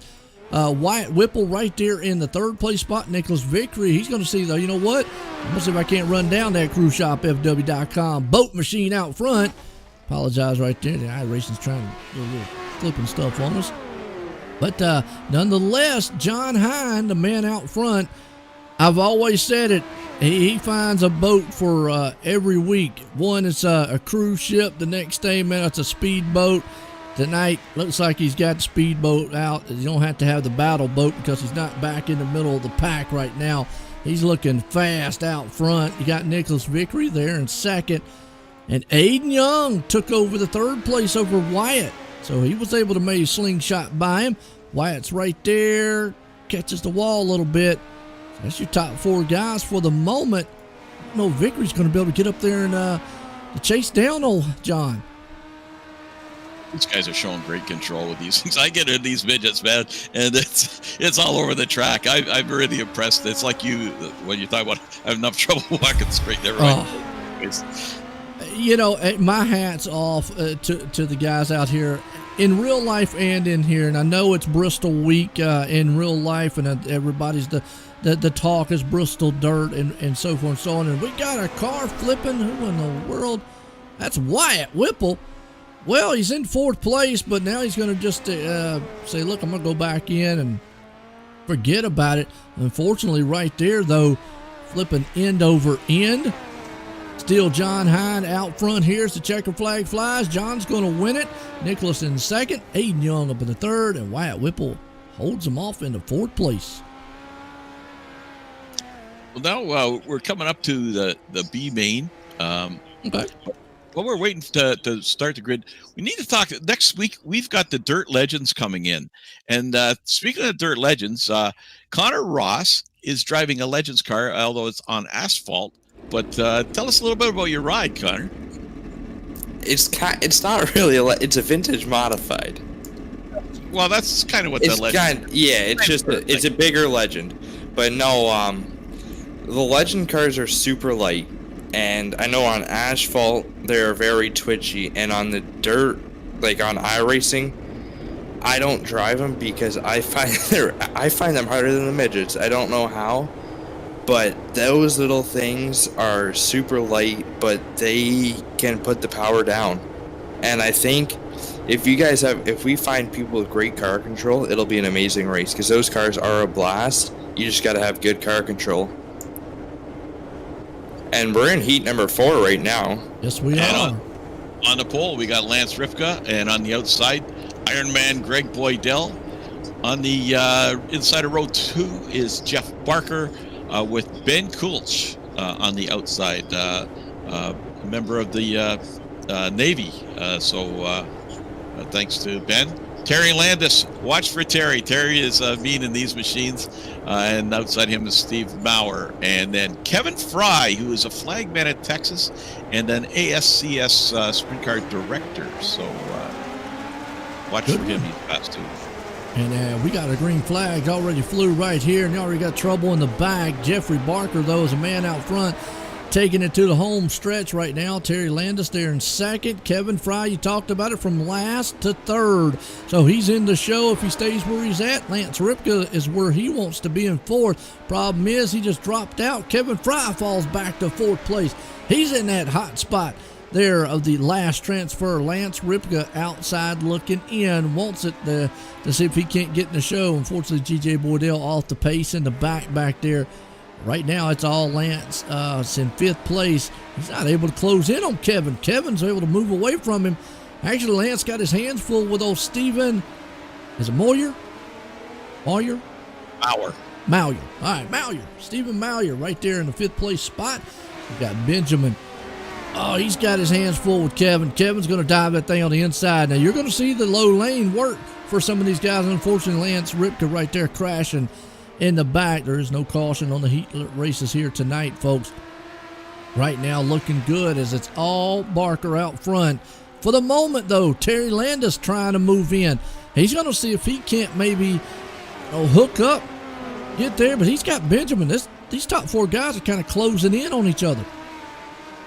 They are, and if you watch Terry Landis, he's that low bottom feeder, Kreitz sim racing team, and just like Donnie Kreitz's team, the 360s, it's like watching a repeat image, because him and the real Kreitz racing team run that same line. And here comes Terry. He's really chasing him down.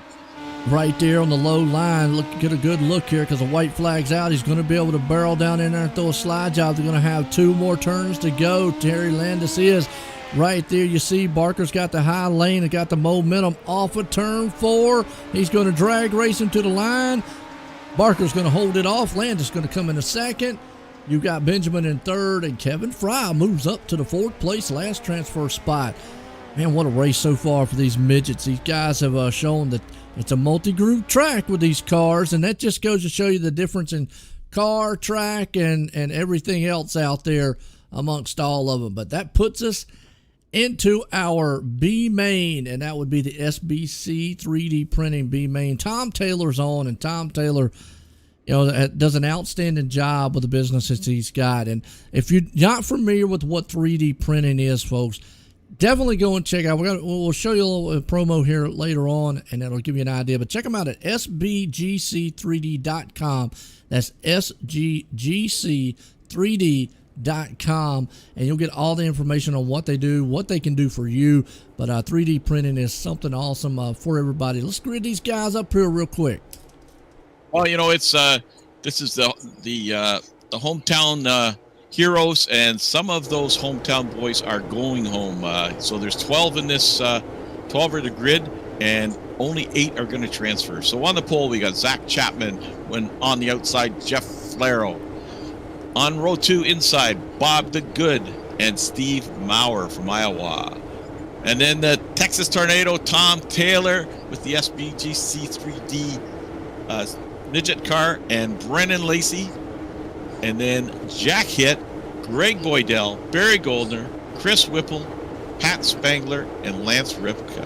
So could be a good one.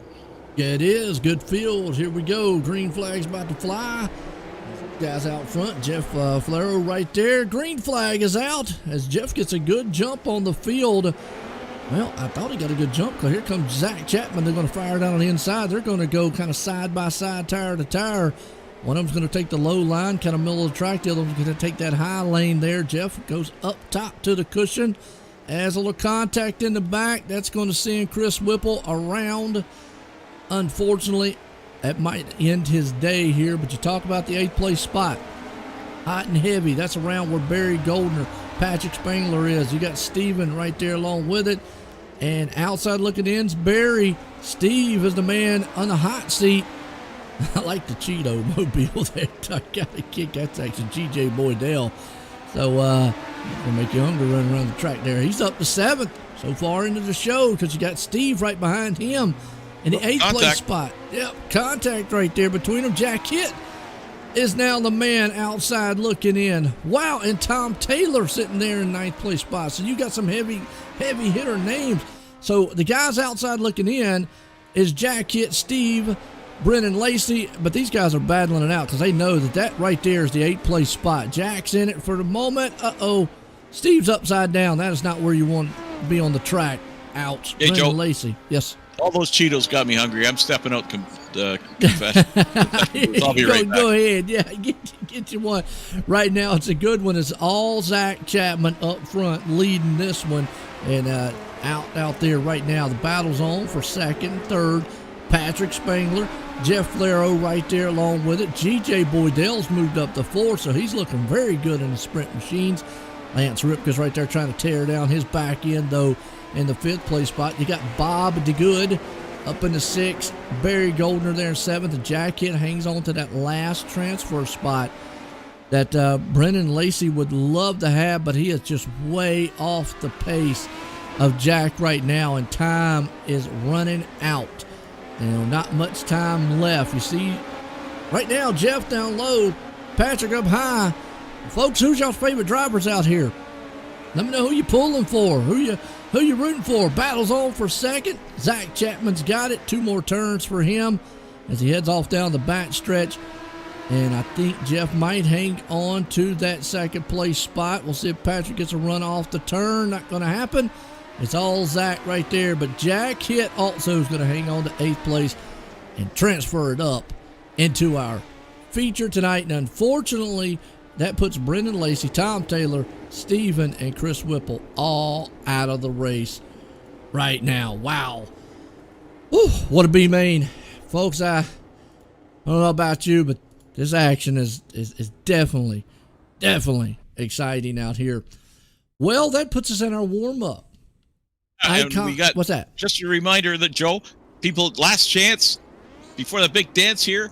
Everybody's got to get those pick the podium picks in. Go to GForceRL.com and pick who you think is going to finish 1, 2, 3, and you could end up with a $10 Amazon gift card. And if nobody wins it this week, we'll up it to 20 for next week. So make sure you put your picks in, and if it gets down to it, even if somebody just picks the winner, we will give away that. We're trying our darndest to give away money here tonight. Yeah, there you go. No doubt about it. Like I say, go to GForceRL.com, get those picks in. We're at the Sims Icon Sim Sport intermission here, a little warm-up time, and Icon Sim Sports. Go to iconsimsports.com.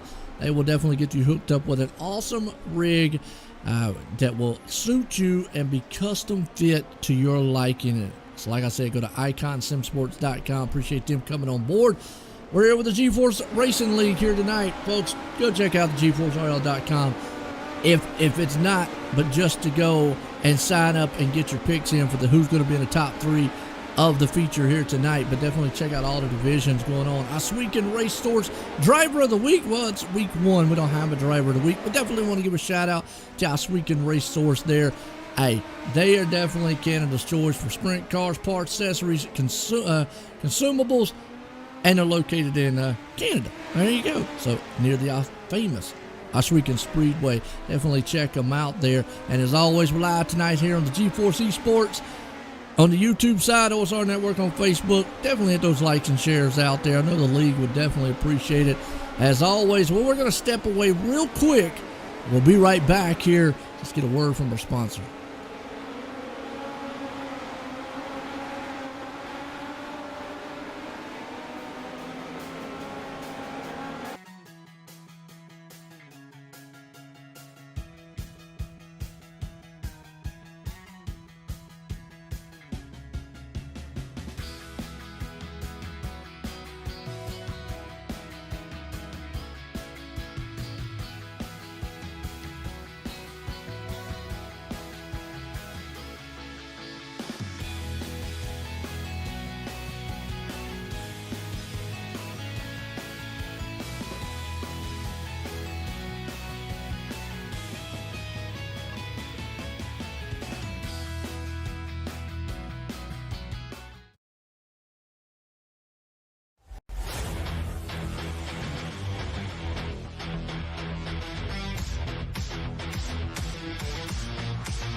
All right, we're back here, folks. Hope you enjoyed that. Just give you a little bit of an idea of some of the great sponsors here tonight. Icon there, along with SBGC 3D Printing. Well, we got a guy up here that he's a young man that definitely knows how to come out here and just get it done on the track. Connor, you've ran down and got up with old Lane Snook. Yeah, we got Lane Snook up in the booth after he just dominated Heat 1. Lane, you're starting inside pull here first. What are you looking for coming into this feature? Well, we're going to try to do the best we can and hopefully get a win out of this. I haven't raced him. I don't know if I've ever raced a midget in this track, actually. And I don't know, it should be fun. Well, for the first time being at this track in the midget cars, you definitely put on a show. Well, good luck to you. And now I'm going to pull up Jack Hitt quickly. Jack, you got a copy? Yep. Well, you're starting 24th. You got the last spot in the B main. What are you looking for coming into this A main starting at the back? I'm just gonna try to look for an opening, man. It's gonna be a lot of traffic, and I don't want to get caught up in anything. So wherever they're not, I'm gonna try to go. Yeah, well, hopefully you can make your way up. I'm just gonna be a quick interview here, is because your guys are girding up soon. Well, good luck, man. Thank you. Like you just said, man, these guys are getting set here to go feature time tonight, folks. Hey, about to close the voting here, and can they still vote up until maybe like a certain lap or something? Until the green flag flies. Once Okay. the green flag, hurry up, we'll folks, go down. time, and that is it. The ballots are closed, and we will have a winner. So pick it now. You still got a few minutes. GForceRL.com, and you still got till the green flag flies. So if you hurry up, you can put 3 numbers in there and a chance to win a $10. There you go. Well, Icon Sim Sport feature here tonight for our midgets, and it's going to be a good one. Let's grid them up here real quick, as we got 24, some of the best. Yeah, and right on the pole is that state champion kart driver Lane Snook, and it's going to be hard to catch him. Some guys are going to have to work their way through and hope for a few cautions. Starting on the outside, Trent Verstraeten, and row 2, John Hine and Jeff Barker. Row 3, Kyle Parker, a guy we talked to earlier tonight, and Daniel Blau. Row 4, Nicholas Vickery and Terry Landis. Right behind him, the A-Led Outlaw, Preston Cramner, and the real deal, Chris Steele. Behind them, Aiden Young and Ben Kelch. Ben Kelch. I'll be getting it for that. Next row, Dan Fott and Zane Walters.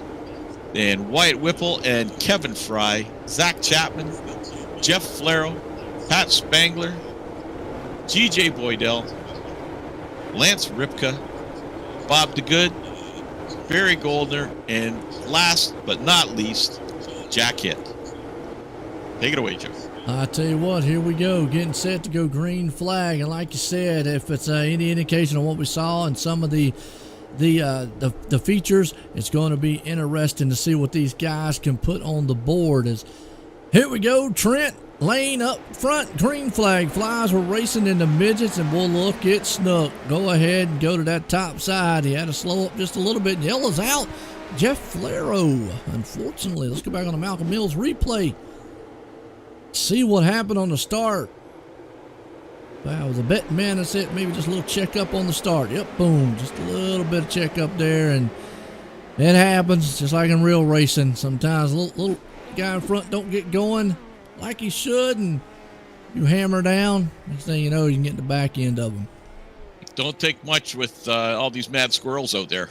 No, it don't. I mean, these cars are rumbling at this track tonight, and that's one of the biggest difference you can see between this machine and obviously the 305 is just the difference in getting around the track and the momentum.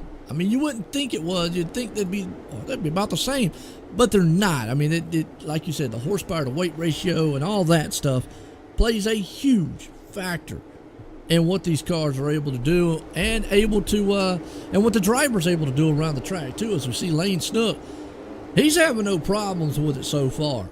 You got Trent right there, but it looks like we're going to go single file. And I've always said this, it kind of benefits the leader out front a lot. Here we go. I don't know if they've set it up this way or it was a mistake by the guy that set up this race, which is yours truly. It should normally be double file with the midgets. I think it's admin's discretion. I think admins can, if in iRacing, I believe they can switch that and whatnot. So I think they can do that. I'm not 100% sure. Don't hold me to it.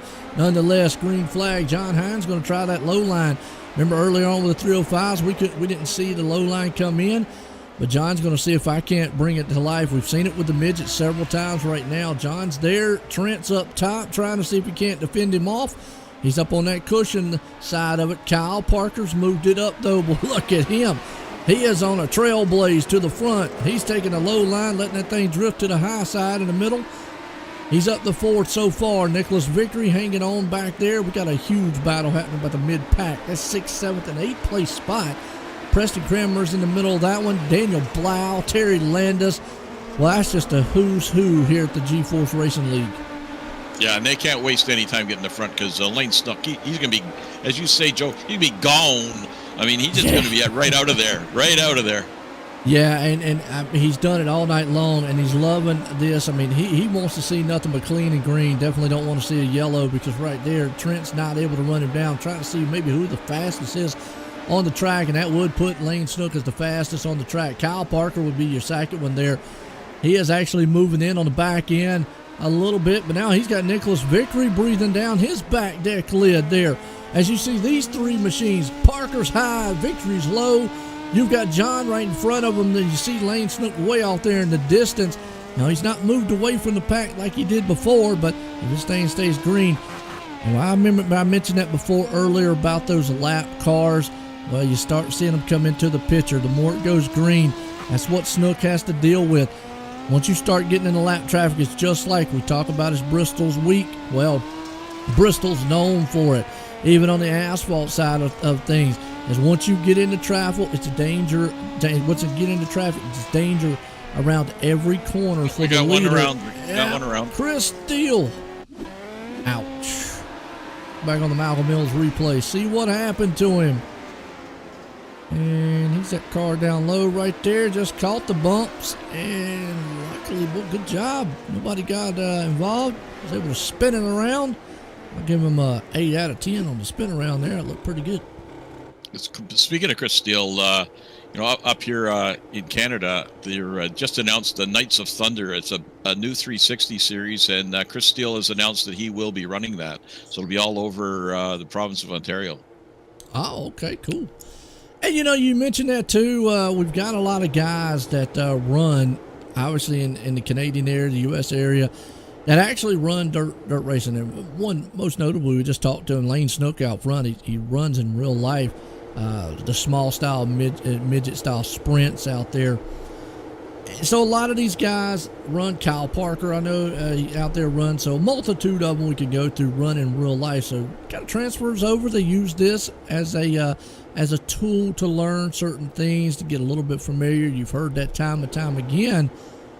Well, let's see if Lane Snook can put 2 and 2 together. Now they're going to double them up, and then we go back to that. What's that? If we get another caution, Joe, ask me. There's something I want to talk about there, just about a couple of the drivers out here. All right, sounds good. I'll tell you what, here we go. Well, Trent's like, yeah, I like this. I'm going to get up beside him. Maybe I can give him a hard time. I know Lane didn't want to see it. Now Lane's kind of going to pressure him a little bit. He's still going to get that jump out front. Green flag flies. Snook's up there. John Hines going to take the bottom side. Parker's going to be hanging up to the top side there with the cushion. But you do see that low line down there with Parker. Oh, GJ Boydell's around. Jack Hitt's around. As we're under caution, let's go back to the Malcolm Mills replay real quick. GJ Boydell, he is in the Cheeto machine back there. Somebody got their hands a little dirty. Caught in the back. Oh, they got together. Next thing you know, and was the other car involved? Jack Hitt. Unfortunate those two got together on each other. Wow. Maybe Jack got hungry on the track. So what you got there, Roger? Yeah, so just another interesting point. We got a couple of guys on the track tonight. Jeff Barker from New York State and Chris Steele from St. Catharines, Ontario. They used to race together in Mod Lights. For years, they ran against each other on the real track, and here they are. They've been running against each other for a few years now in the GForce Racing League. I'm actually pretty sure Barker used to help Steele in the sprint cars. Oh, okay. Nice. When Steele went down to run in the States, I'm pretty sure I heard him say that Barker used to help him out. And that brings up a thing too. I mean, we're sitting here and we can talk about that, multiple times and whatnot. I was sitting on some of my streams before when I was playing some games and just talked about stuff. That's the camaraderie of a lot of things in real racing and on the sim racing side of it, along with sponsorships and so forth. But here we go, green flags back out. Lane Snook's going to take advantage of the single file start, and he is just long gone in the midnight sun there, midnight moon, let's say it that way. But back behind him, here comes John Hine. He's going down low. Trent's there, up high. Well, they reeled in Snook quicker than I thought they would, but Snook's still leading it. Jack Kidd, unfortunately, crashing in the back. No caution. He was able to jump into the pit lane there and get off the track. Still under green here for our feature tonight. This one's a good one so far. Icon Sim Sports feature here for these midgets. Middle of the pack, around about 7th, 8th place spot. You see, that's Jeffrey Barker, Terry Landis, Aiden Young and company. Benjamin Kolsch. Is that right? Kolsch? Kelch. All right, Kelch. Yep. Well, shout out to forgive me, I'm not an English major. I'm here for you, Joe. Yeah, Roger's here for me. There we go. Help me out. So it's a good one so far. 4th and 5th place spot. We got Nicholas Vickery. Remember, Kyle Parker was able to rumble to the front there a little bit as John Hine still hangs on to that 3rd place right now. But Kyle says, you know what, John, you might be fast, but if I'm going to leave you down there on the bottom side and punch a hole in the side of your boat because I want this 3rd place. I got to get up here and run these guys down. Look at Trent right now, though. Oh, Wreck in the back. Jeff Flaro around. Let's go back on the replay, see what happened to him here. Jeff is in iRACING. Oh, he got in the wall, and then just that is not the fastest way around the track, I can tell you that. But hey, Joe, just to give you the report, the podium picks are leading the protests. So we've had another protest come in, but we've had more pick the podiums than we've had protests tonight. So that's a good thing. Well, see, there you go. I mean, that's good. And, we talk about the protest stuff. It's going to happen. Guys going to get mad at each other. And I've always said, guys, just go out there and race and hush. But that's me. I'm up here in the broadcast booth, looking at it. It's exciting for us to watch and so forth. But, I get it. Tempers are high. These are short tracks in a way. Most dirt tracks are short track racing. I mean, we said before, being as it's kind of fitting for the name Hometown Heroes, which is around what the kind of Saturday night dirt racing is usually what dirt racing is involved with. Except for this week, they got that huge dirt weeks happening at Bristol. Kind of gotten it into the mainstream of things, but nonetheless, green flag flies. We're back racing, and Lane Snook just gets that huge jump. And look at John Hine. Well, he was able to get a good run 3 wide down the bottom. Here comes Parker. Nicholas Vickery says, I've been kind of quiet up here, but he jumps up to 2nd place. Never mind, Trent's right there on the top side. Here comes Nicholas. It's a huge battle for 2nd on back. Joe, we started this midget division a couple years ago, or seasons ago, and the skill levels have just improved. Like, this racing's incredible. It's really incredible the control these guys have. It is incredible, like you said. I mean, these guys definitely know what they're doing on it. You can just see how these cars react, how they're up front. Lane right now is just all out. He's loving what he's seeing in his rear view. He wants them guys to get back there and battle because it slows their momentum down because they have to worry about the guy on the inside or outside of them. And that's what Trent and Nicholas right there are doing. You got John Hine right in front of Kyle Parker, who are riding along here. Parker gets into the wall. That's not what he wanted because that will tear up your momentum. That allows Daniel Blau to get around him down low. The biggest thing we're seeing here that we didn't see in the 305, multi-groove racing. That low line and high lane looks like it's coming in pretty good. Yellow flag. Bob DeGood. Let's go back on to Malcolm Mills replay here real quick, see what happened. No, Bob. Light contact.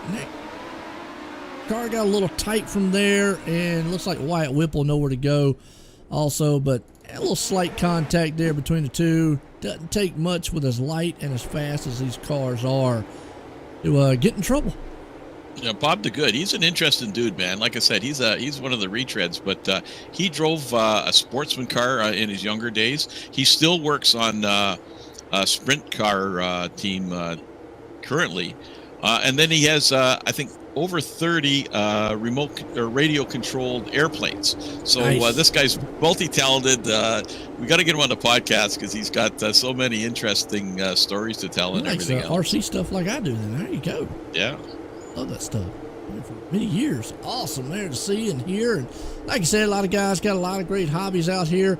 And, I guess you could say the same thing with the sim racing community and sim racing obviously being a, some guys come out here, make it a hobby. Some guys make it a career, and some just love doing it. And it helps them, like we said, hone in on some skills that they want in real life, in the real life racing. Here we go. Lane Snook Company up front. See the waterfall there in the middle of the track here at Cedar Lake. Here we go, Trent. Pace truck's pulling them around, getting set. Laps are winding down. I know Lane would love to see it go green. As the green flag flies, he gets a good shot back out front. You got Trent hanging on to second, John Hine up to third, and a huge one. Kyle Parker crashing. No caution because he was able to hang on to it, but that also... it's out now. Yeah. It's out now. Caution Lights are out. on. And Zach Chapman right there. When it was involved, pretty much probably what happened was Zach just knew where to go. Yeah. And would have stayed on the infield. Huh. Not sure. Sometimes iRacing's crazy with their cautions. It's been a great night show for Hometown Heroes, presented by Icon Sim Sports. It's I really look forward to these races. Next week we get the Legends coming in at the roughly 8 o'clock slot, and the GForce Racing League is it's a community of racers, an example is Connor Ross was in a race with us the other night. It might have been a consolation. I don't want to put him in a bad spot, but he was in with 5 other guys, and every guy that was racing him was 4 times older than him in age. It was the Pro 2 light race. It was the Consi. Yeah, it was fun. I think it was an afternoon race. As we're getting set to go back green, I'll throw it back to you guys. Yeah, here we go. Green flag's about to fly. It's been all Lane Snook out front, and this one Trent's right there in second. Here we go. Good shot to show on that start. You see Lane gets a dive out front. As Trent's right behind him, you've got John trying to do that low line. He's been down there. John actually up high this time. He's been down low most of the night. Nicholas Vickery's going to try the low line and see if he can't get anything rolling. As you've also got Kyle Parker. Remember, Parker earlier almost crashed. He's back up to 5th. So I tell you, that guy in that Spartan Racing team, that's something special between that team. Week in and week out, you just know he's going to be up front. And Wyatt Whipple around. No caution yet, though. And we'll see back here in the back. Let's go back a little further back and see what's happening with a lot of these guys, because it is really huge. I mean, it's the biggest thing about dirt. There's action up front, middle, and the back. You just really don't know where to go because it's all over the track. Yeah, and I've been watching the cruise ship. John Hine, he's been trying to work his way up there. He's, I think, currently in 4th. He is in 4th right now, and he's holding on. He's up there in the top, running that cushion. He's trying to work over, looks like Nicholas Vickery right now, who's down low. We're riding here with Terry Landis, who just out of nowhere has been able to roll back up to the front. He's up to the 5th place spot. 4th, Nicholas is up there, and Bob DeGood is around. Preston is around, and no caution. Folks, we'll see if we can't get iRacing. No caution yet. Yeah. Patrick Spangler around. I think a lot of these guys might have just blinked. We only got a couple to go, too. Yeah, I think a lot of these guys just blinked on it, because right there, iRacing blinked on me a little bit. Terry Landis crashing. 2 to they go. Get to the white flag. You know what I always say? They can kill themselves on the track. It won't matter what happens then, because the iRacing will not throw the caution no matter what. Out of the turn, white flag one more time for Lane Snook. He has dominated this race pretty much from flag to flag. Can he do it one more time as he heads into turn 1, 2, down the back stretch, out of the turn here? In turn 4, he's going to cross the line, and Lane Snook is going to take it here tonight for the Icon Sim Sports Midget Series here. Lane Snook dominated tonight. Yes, he did. Dominated his heat race, dominated the feature here tonight. What a run by that young man. I mean, that was just awesome. I mean, there's no other words to really say other than the fact of it was awesome.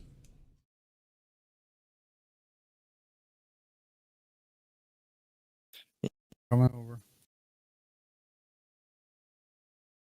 Sorry about that. I hit the wrong button.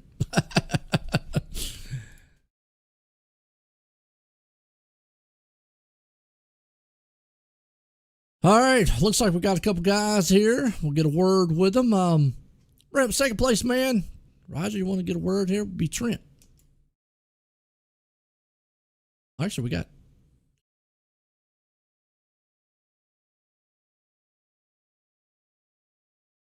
Terry Landis, buddy.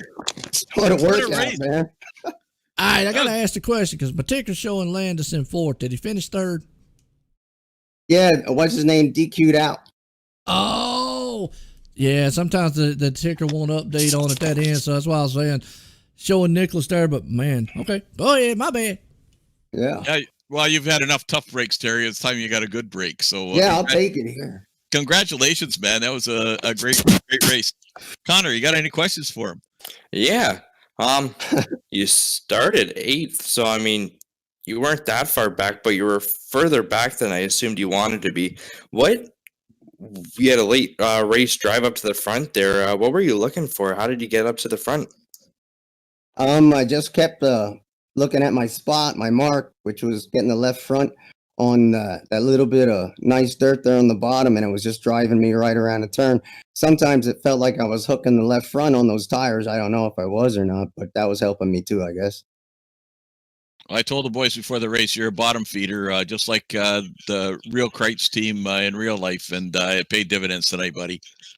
Yeah, the other guys were saying Ben and Press were running the top. They're saying run the top, run the top. So I tried it, and Aiden got by me, and I don't know who else got by me. So I screw that. I'm going back to the bottom and ended up third. Yeah. Congratulations, man. Anybody you want to thank? Yeah, shoot, it's been a while. Of course, my team, Kreitz Sim Racing, Kreitz Oval Track Parts. You guys are putting on a great show. GForce Leagues for giving us a great place to race. This hometown heroes thing has turned out to be pretty cool. Galen's homegrown popcorn. It is really good, and you can still get the C2C discount on it. I think I got everybody. Yeah, and so we should mention too, Terry was an original champion back when we were the Ashweekon Outlaws. So it's great to see him on the track tonight for this opening night, getting a podium spot, and it's great to see you, buddy. Yeah, thanks. It was fun. I'm telling you, I gotta go get in my 410. Okay, we'll see you on the track in a few minutes. All righty. There we go. Terry Landis coming home in third. Well, this guy here, Trent, pulled it off and came home in second. Connor, you want to take this one? Yeah. So Trent, you started second, finished second, just behind Lane. What would it have taken to pass Lane there? As he led every lap in his heat and every lap in this feature, what would you have had to done differently to catch him and pass him? Oh, I think I would have to run an open set and him be on the fixed set to get around that kid. He's fast in any car he's in. Yeah, no kidding. With that fixed set, there's nothing you can change. Now, I have another question here. How tough was it running the high side? Oh, it's very tough, especially with getting right up on that wall. There was a few times where I thought I was gonna go over, but ended up holding on. Yeah, man, that high side looks sketchy. Roger, do you have anything, or Joe, do you guys have anything to say? Well, I was just going to ask Trent. I think you're a Wallaceburg guy, aren't you? Yeah. They might be that might be in the Wallaceburg news this week. I think that great finish, buddy. Congratulations. Trent is a guy that helps out the league in so many different ways, admitting and the review committee and everything else. So it's good to see some of those guys rise to the top. A great race. You're always a great clean runner, buddy, and an excellent run tonight. Thank you. I appreciate that. Anybody you want to thank? Just my team, Wide Open Motorsports, and you guys and everyone behind the scenes at GForce for putting this stuff on. I'm looking forward to this series. Yeah, it should. This is going to be a great time, I think, and looking forward to every week. And will you be out with the legends next week? Yeah, I'll give them a shot. I'm definitely going to have to put some practice in this week and get the hang of them. Yeah, okay, that'll be interesting. Thanks a lot for coming on, Trent. And good luck. Are you racing the 410s? Yep, I'll be there. Okay, we'll see you there, buddy. Thank you. Go. Man, Trent, man, outstanding run in second place. Well, let's bring this guy up here real quick, man. Our winner tonight, Lane Snook. Joe White and Booth got a copy. He might be transferring over. Lane, it's Joe White and Booth got a copy. Yep. Lane, I tell you what, you dominated your heat. You came out here from flag to flag, dominated the sprints. It was an awesome run. Tell us a little bit about your run there. It was pretty good. I probably could have ran it a little bit harder, just trying to keep it off the wall. But the front stretch, and there was a big bump going into turn one, but it was pretty bumpy right there, and I thought I was going to hit the wall a couple times. So one time I was going down the front stretch and hit the wall, and it almost slipped. But we kept there going and got the win. No doubt about it. They can't ask for nothing else there. And if you'd have run it even harder, them guys probably have been more crying out there. But nonetheless, you put it in victory lane. You got anybody you want to thank, man, for putting it up here for our Epsilon Sprint Wraps and for our midgets tonight? Yeah, I'd like to thank Vanderbilt Racing, Jesse, Brandon, Goldner, Lacey. He almost made the race, missed it by one spot tonight. Moonin, Fitzy, JP, Dirt Doctor Trucking, Vowel.com, Powerhouse Motorsports, Wagman Brothers, you guys for the broadcast, Universal Settlement Service, Jack on Howard Associates, Keystone Alliance, KKP, Keys Recording Products, Fox's Pizza Den, Mexico Ridge Beef Farm, Snoop Dirt Designs, and the Old Hatchery. Tell you what, man's got a Christmas list full of sponsors. He rolls it out and he checks it twice. Good run tonight there, Lane, as always. We're going to 410s. You going to be in them? Well, we're going to try. Did you notice, guys, first time at Cedar Lake in a midget, and he said it was pretty good. So, it's pretty good. Not it's bad. Pretty good. I'd say it's pretty good.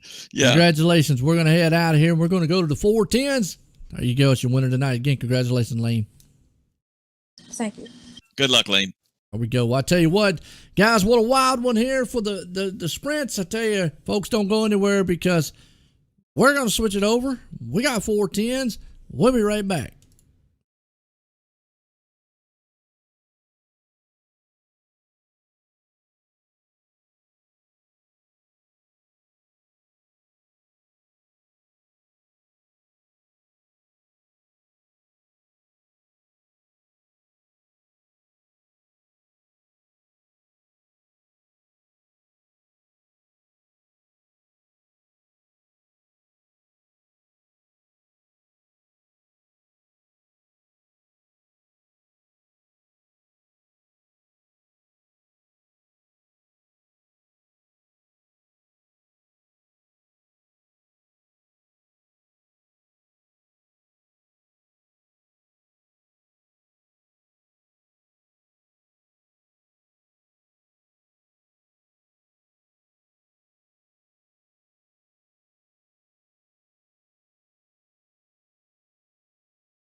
All right, folks, we're back here, and yes, we are in now what would be considered the bad boys of the wing sprints. 410 wing sprints here tonight.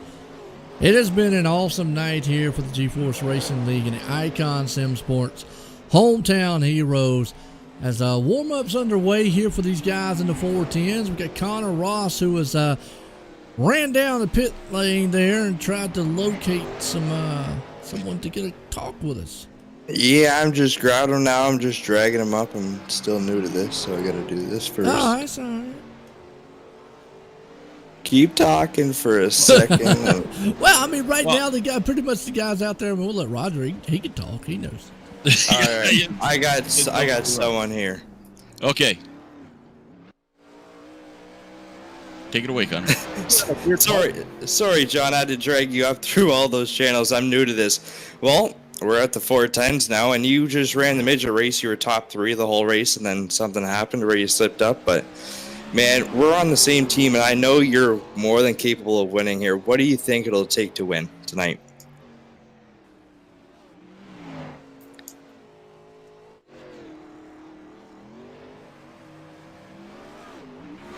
John, wrong channel. Yeah, it's going to take a lot of patience. It's going to take a lot of patience tonight. You're going to have to hit your marks.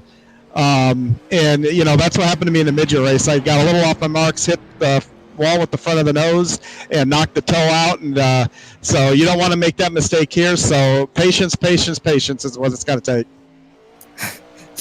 Thank you for that. I mean, yeah, it's definitely a top track.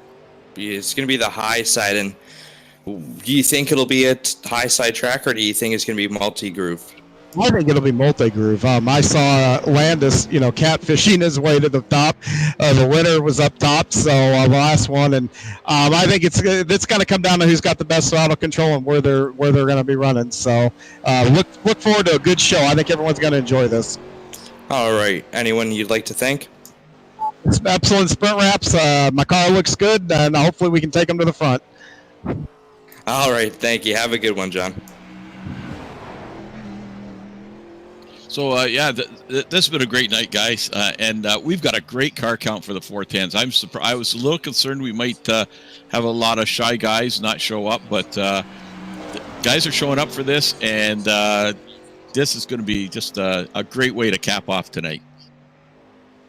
Oh, absolutely, and I'm with you on that one. I think a lot of these guys, you know, they've had fun, and it's been different. I mean, you know, 3 different machines out here definitely takes a lot of different talent to run 3 different machines. Some guys, you know, they can jump into different cars and sell. This one here will be kind of unique. The 410 wing sprints. There's kind of a love-hate relationship on iRacing with these the carts. A lot of guys like the 360s. Some not so much on the 305 we heard earlier. But with the 410s, you either have a bunch over here that really like them and a bunch over here that really don't. And usually you hear is, well, I like it because they are one, you can pretty much can just drive these things any way you want. I mean, you've got enough power there to put it anywhere on the track. And you've got enough power to control, you know, the slide, control, you know, where you want to go and where you don't want to go. So, but then the flip side of that coin is you've got enough power to get yourself into trouble.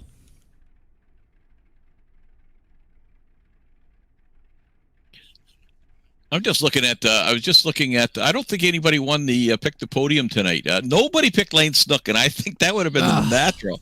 So somebody did pick him to finish second, but unfortunately, you know, so I'm pretty sure, and this could be validated, you know, later, but I'm pretty sure no one was winning.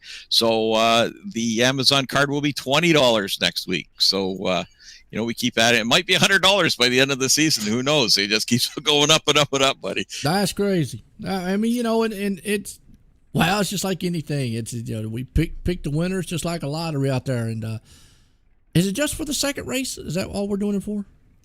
Just one race. Okay. That's all I can afford. No, this I understand. I mean, it's coming out of my own pocket tonight. Hey, I tell you what, well, I get to keep a hold of it here just a little bit, and that's cool. That, you know, we want to get the viewers in, You know me. I always love the viewers out there. I appreciate everybody. Hit those likes and shares there. We're live here on the GForce Esports on YouTube, also our network on Facebook. And like I said, the league would definitely appreciate it. The drivers do, because it gets them out there. It gets the word out there to all. I like the family members that come and watch week in and week out, and along with the viewers, because it's kind of unique to see your favorite driver, whoever it is, and whether or not you're a family member. A lot of the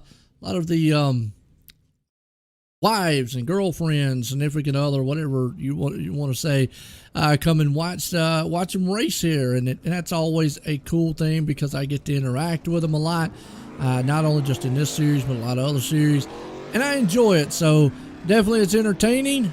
Definitely let us know who your favorite drivers are out there, who you're rooting for, and also you could give us if you want to give us some pointers on how to get around the track better.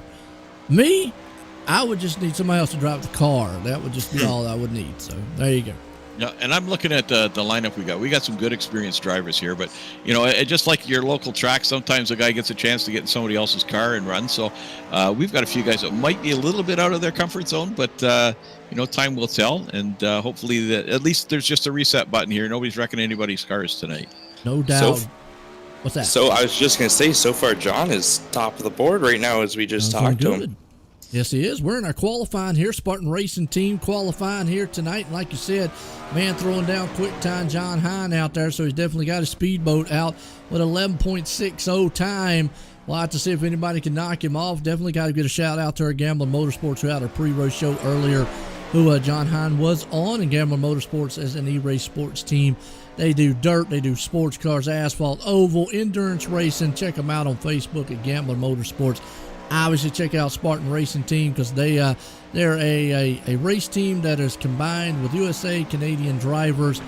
They might even throw a few UK guys and Australian guys in there time to time. Never know, but they primarily run here in the GForce Racing League. They do multiple leagues throughout iRacing, but check them out on Facebook at Spartan Racing. And that would be Spartan Racing Team also here tonight. Kyle Parker's on. John Hine still holding down that top spot. Actually, he ran a 11:54 time to 11:57 of Blake Chapman. And I got to give a shout out to teammate Preston Cranmer. So not only teammate, but Preston is the VP of the league. He is he built iRacing league manager. He owns Epsilon Sprint Wraps. Multi-talented guy. Does a lot of most of the graphics for the league, and don't know where we'd be without him. But good to see him up near the top with his Kreitz sim racing rig. And I'm gonna say, if we can't change his name, this holds. While you're doing that, Connor, give us a track report. Give us a track report on what was happening with the midgets and what you think might happen here with the 410s. So right now in practice, you've seen the track was super slick. We reset it because these 410s this track will be slick by heat 2 or 3. So right now it's tacking. You'll see guys run the inside, what Landis was doing. They'll run the bottom, and once you'll see some slickness build up, they'll follow the groove up and up, further up the track. In the midgets, it started off the first few laps where it was around the top side, just because your right rear is right on that, and you just want to be quarter throttle, and you'll get amazing drive off. But once the top side goes away, then that bottom comes in. So right now in the 410s, you'll see guys run the high side. Now later in the event, you'll see guys start using the bottom, and you'll also see a slider line come into effect around heat 3. If there are 3 heats, you'll see a slider line where you'll start low, you'll be quarter throttle through the slick, and then get right back on it. But like I said, just right now for the first 2 heats in qualifying, you'll see guys around that bottom. And that's but real quick, make sure I spell Preston right. I know that should sound elementary to a lot, but I think I got him switched. Yeah, we'll have to check for sure. And that track report from Connor. Connor's a younger guy, but I'll tell you, he has spent his whole life at tracks all across North America. He knows his racing, and we'll see if his analysis is accurate. But I think it is. I think he's pegged it pretty good. So yeah. It kind of helps when your dad's also an announcer on dirt and asphalt in real life. Nice. Where does he do it from? He announces at Oswegan Speedway. That's where he cut. That's where he cut his teeth in his heyday. Just kidding. His early years, that in Flamborough Speedway. Now he works for the NASCAR Pinty Series and GForce TV throughout the summers. Gotcha. Yeah, I know the Pinty Series. You know, well, I don't know it well because obviously that's the Canadian version of what NASCAR would be down here in the U.S. for folks that's not familiar with what that is. But they are the same nonetheless. Just I don't know why they're two different ones, but either way. Speaking of boats, they look like boats, and I think they drive like boats. They're just they're just stock cars. There you go, no doubt. Boys, we're gridding for heat number 1. Going to heat race 1, A&J Custom Creations. We have got A&J Custom Creations. I've said it all night long. Definitely go check out GForceRL.com and check out Andy Patton at A&J Custom Creations on his Facebook there, because he does some top-notch craftsmanship with those trophies, wood trophies, plaques, anything you can get, and his work will show there. But let's grid them up here tonight, because these boys are getting set to have a good one here in heat race 1. And for heat race number 1, we got Zane Walters on the pole, a new guy that's maybe been around a season or two, but moved up the ladder on Monday nights. And Kevin Fry is on the outside, a wily veteran.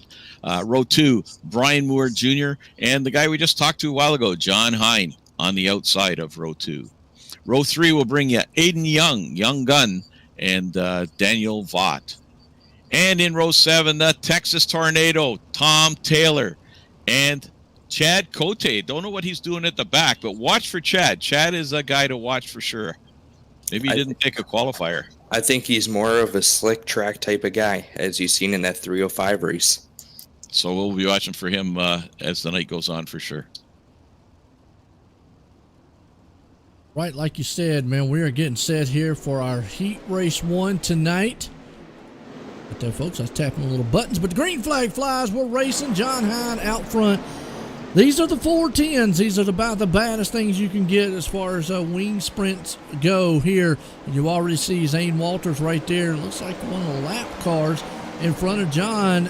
See if he's going to try to stay on the lead lap. That's Kevin Fry. Unfortunately, it's going to be very tough for Kevin. He's going to try to hope for a caution. They made contact.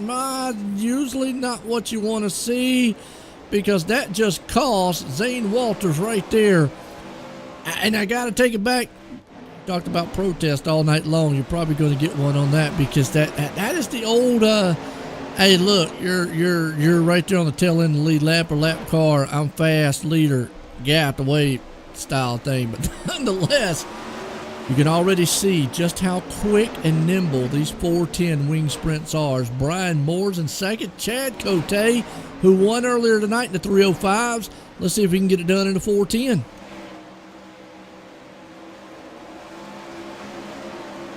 Yeah, what's that?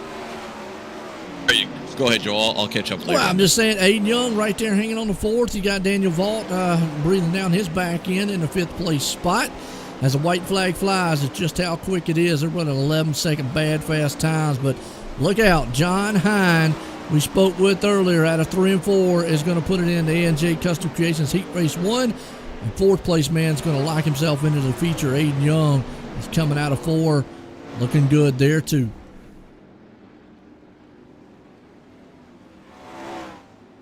And what I was just going to say there was, these cars generate about 900 horsepower and weigh about 1,500 pounds. So you've got a wild horse underneath you, that's for sure. Oh, absolutely. Heat Race 2, Howard Hanna Real Estate. I love saying this. Howard Hanna Real Estate Service, #1 family-owned and operated independent broker in the U.S. I mean, just to say that right there means $1.5 million. Scott Hurwitz will get you hooked up. You're looking to sell some real estate, your house, land, anything. Check those guys out at Howard Hanna Real Estate. They are our heat race #2, and as we're gridding these guys up here. Yeah, and missing tonight is Scott Hurwitz. So Scott Hurwitz actually sponsors this whole division. So kudos to him, but not here tonight. So on the pole, we got Trent Verstraeten and Brian Moore Sr. And row 2, Ben Kelch. So Ben Kelch has some real racing experience. Good story there. And Blake Chapman on the outside. And Zach Chapman, no relation, I believe, on the inside of row 3 with GJ Boydell. And then row 4 will be Chris Schaefer and Bob DeGood. Gonna be a good one here there. And Bob, man, comes out of this one pretty good. There's, like you say, Trent Verstaten out front. We got Brian Moore right there along with him. Pace trucks in, green flag flies. These 410s come to life. The big motors out here. So definitely able to nimble around this track. Right now, storming off down the back stretch. Turn 3 and 4, you can see it there. Trent's got the lead for the moment. Brian's right behind him. You got Blake Chapman there along with it. We'll look up on the top side here and just kind of give you an idea of what they see. Good shot here just to show kind of how these guys move through the cushion and how they move kind of to the middle and the low line part of the track. We got a good one here. These guys show a lot of control because there's been some wheel contact, and these guys can keep it under control here. No doubt. You've got GJ Boydell holding on to the 5th place. He's outside looking in. He's hoping maybe that Benjamin has a little bit. And then, and Zach Chapman and Chris Schaefer come together in the back. They're off the track, unfortunately, out of this one. GJ Boydell's trying to close in on Benjamin to see if he can't get it. Look at GJ put down that move on the inside of him. He's going to see if he can't throw the slider there. Benjamin's going to have to see if he can't protect it for right now. Oh, how long he can hold off on GJ. GJ's looking good and racy out there in that number 014 machine of his. This is good action, eh, Connor? This is amazing action. There's the Trent is pulled away from Brian as we're going into the last lap, but we had a great battle for that transfer spot there. This is a great race. Yeah, right now Trent is the man out front holding it down. He's going to win it. It looks like Benjamin's going to be able to hold off GJ for the moment and is going to take that last transfer spot here and seal his deal into the feature tonight. So I got to ask here just for a minute, will Dad be watching this broadcast, Connor? Probably. Because the interesting thing I've just discovered in that last race was your inflection. It could pass off as your dad, a lot of it. So it's kind of funny. Junior's in here, and a lot of it's rubbed off, in many different ways. Well, like you said, I grew up around the track, and for the longest years, I was up in the announcer's tower with them. And then now I'm either working on the car, racing my own car, but I've learned that from him, and he did the exact same thing. He used to run go-karts with his dad. Then he ran the hobby car in the same division I did. I am now, and now he's announcing. Once he ran out of money, he says, I'd rather go watch races and make money, so that's why I use an announcer. Yeah, that's smart, man. Tell you what I've always said, I think I missed my call in life. Nonetheless, we got Heat Race 3 coast-to-coast sim racing team here, USA and Canada. Here we go, folks. Let's grid them up and get them ready for Heat Race number 3. We got a good heat here, Joe. Francis Major on the pole, and then we got Kyle Parker. Listen to these names. Kyle Parker on the outside, Lane Snook on the inside of row 2, Daylet Outlaw, Preston Cramner on the outside of row 2. Then we got Joe Dowd and Barry Goldner in row 3, and Jeff Barker and Patrick Malte in row 4. So we've got a bit of the French connection, a couple of Quebec boys in here tonight, Francis Major and Patrick Malte. And I know Patrick, I'm not sure about Francis, but Patrick, he drives either a mini mod or a sportsman in real life. And I think Francis Major is a tractor puller. Yeah, he is. Well, unfortunately, Francis and Patrick did not get gridded up in time to go into the heat race, but we are green flag and Lane Snook. Well, I'll tell you what, he went straight from the midgets, dominating that last race, now to a 4:10 wing sprint. That is like night and day. Apples and oranges there is out front. He's looking good up top side cushion. You can see that thing getting a little slick there on him. Here comes Kyle Parker breathing down his back tail tank there for a moment. Preston Cranmer hanging on to the 3rd place. As you see, Jeffrey Barker also back in the 4th place spot, last transfer, but it is all about Parker right now trying to run down Snook. As you see, we're riding with Parker just to see kind of what he's doing. Everybody's kind of dead even up top on that cushion right now. It looks like Lane Snook in 3 and 4, he's developed a push on the exit and he'll push up. And that's like right there. It looks like he pushes up a bit, gets close to that wall, and that's where Kyle Parker closes in. But the last 2 laps, once I've noticed it, Kyle Parker's also done the same thing. And that's caused Preston Kramer to start catching Parker. No doubt about it. Kramer right there is moving on the backside there of Parker. He got a little bit, looks like tight going into that turn as he went down low. He slid straight up to the top side of the cushion, but he's still seeing if he can hook onto the back end of old Kyle Parker. Parker's lost a little ground to Snook. Snook's been able to make a little bit of daylight between him and Parker there in 2nd place. White flag one more time. Lane Snook again comes into a heat race, dominating. As you see, Jeffrey Barker right now is going to hang on to the 4th place spot. Snook's going to take it here, though, in this heat race here for the Coast to Coast. Heat race 3, well, I tell you, can't keep your eye off of that young man. He has done a lot, and to be able to hold off guys like Kyle Preston, a lot of them other ones, outstanding run. But that's going to bring us into our heat race number 4 here tonight. We're going to grid these guys up. This is another great grid here on this one. Joe, it's been a great night of racing. I you know, as the promoter here, I can't. I was, you know, you have those. Not necessarily sleepless nights, but worrying about car counts and is this going to go? We've had a great turnout. We've had full car counts in every race, and you know, unfortunately here, I think there's about 8 guys are going to go home after the B main. So 4 heats. I think we've had 4 heats in every division tonight. But heat number 4, we got Patrick Spangler on the pole with Nick Vickery. Nick's been up near the front all night long. Terry Landis with Sean Stevens, that's the Tasmanian Devil, and Chase Hess with Lance Ripka, and at the back, the real deal Chris Steele with Brennan Weeks. So if I'm making picks on this one, I'm looking for Landis, Stevens, and Chris Steele could be the big surprise here coming from the back. Lance and Brennan right now not gridded up. Hopefully they get up there in time. Sometimes the guys take a little bit to get up. Doesn't look like they're going to. So Lance Ripka and Brennan Weeks are going to try to run the consolation here. It's unfortunate on their end to not be able to grid it up here in the heat race. But like you said, Patrick Spangler out front. Nicholas Vickery right there along with him. Terry Landis, Sean Stevens. So again, got a great who's who here at the GForce Racing League. About to set it on fire here for the 410 wing sprints. Cedar Lake here tonight for the hometown heroes. You know, Joe, it's nights like this when I'm racing, when 4 guys haven't shown up. That's a better chance for me. Then I'm thinking about, okay, I only got to beat 4 guys tonight to get into the That's the me feature. too. Yeah, because you go from, I mean, the top 4 obviously will go to the feature here. So you've got the other, only 2 guys is going to go out, like you said. So you play it by the numbers. We'll see what Chase Hess and Chris Steele have in store. Can they get up there? And will they be able to? As the green flag flies, we're racing. Patrick Spangler, though, he's going to try to see if he can't get out front. Nicholas Vickery's alongside of him, though. Both of those guys are putting some synchronized sliders. One's low, one's high. You got to look at Terry Landis back there along with it. But look at this 4th place. Chase Hess moves it into 4th place over Chris Steele. He likes that move right now because that puts him in the feature.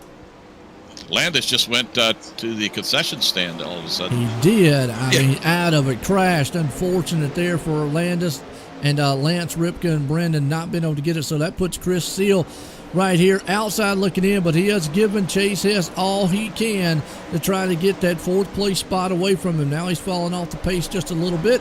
In the meantime, Nicholas Vickery out front leading it.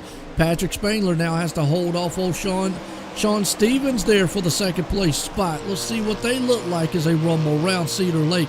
Up top on the cushion. Still see Stevens right there working that top side. Chase is right there behind him. And Chris is still, so everybody's kind of spread out a little bit even right now. That's a duel for that last transfer spot. Those are both Ashwegan boys. Chris Steele, of course, with the 360, and Chase Hess is a mechanic that works on Ryan Beagle's car up at Ashwegan. There we go. Name I haven't heard in a while. Old Ryan Beagle man, the Beagle Mobile. You see him out here running all the time. Big dog. Yeah, he was. Yeah, we missed the big dog. White flag one more time. I don't know if Steele's got enough to get up there. He's might have to run to consolation, but Nicholas Vickery right now is going to win it here in the heat race number 4. And Chase Hess is going to be able to battle himself up there and get that last transfer spot. Oh, you know, Nick has been up near the front all night long, so it's good to see him finally pull off a win there. Absolutely. That puts us in our B main, and it's going to be a huge one here for the SBGC 3D printing. And folks, if you're not familiar with 3D printing, go check it out at sbgc3d.com. We'll also show you a little bit some of their work here later on and during the warm-up. But check those guys out, 3D printing. They will be able to, they can do pretty much about anything plastic coated 3D style that you want done. I mean, they can do it. The best thing I can say is definitely check out their website at sdgc3d.com. Well, they are our title sponsor here tonight. Tom Taylor does an outstanding job as we're getting set here to grid these boys up. Well, that's going to be a tough one, Joe. It looks like everybody gridded, unless I'm missing something. 16 cars, 8 go home. That's always a bummer. Lots of pressure on the guys. 3 did not grid. 3 did not grid. Well, that's, Francis, Patrick, when I'm Brennan. back there, I'm thinking, okay, that's 3 less I got to pass to get in the feature. Yeah. So we got Daniel Vaught and GJ Boydell at the front, Barry Goldner and Chris Steele in row 2, Tom Taylor and Bob DeGood in row 3, Joe Dowd, Terry Landis, row 4, Kevin Fry, Zach Chapman, Francis Major, Lance Ripka. These are the guys that are getting desperate. Zane Walters, Chris Schaefer, Patrick Malte, Brennan Weeks. So those back guys have got a long way to work in 10 laps. Absolutely. You've got Daniel Vault out front. I've said it all night long that, the guy out front, but look at that. Daniel gets a good jump as G.J. Boydell falls back to the 4th place spot. Like you said, top 8 guys go to the feature. There's going to be a lot of them not make it here tonight. We'll have to see who that is. Good battle rumbling here for the 4th, 5th, 6th place spot. I don't know who that was that just sent that thing in our sailing, but Joe Dow paid the price for it and fell all the way back to the 13th place spot.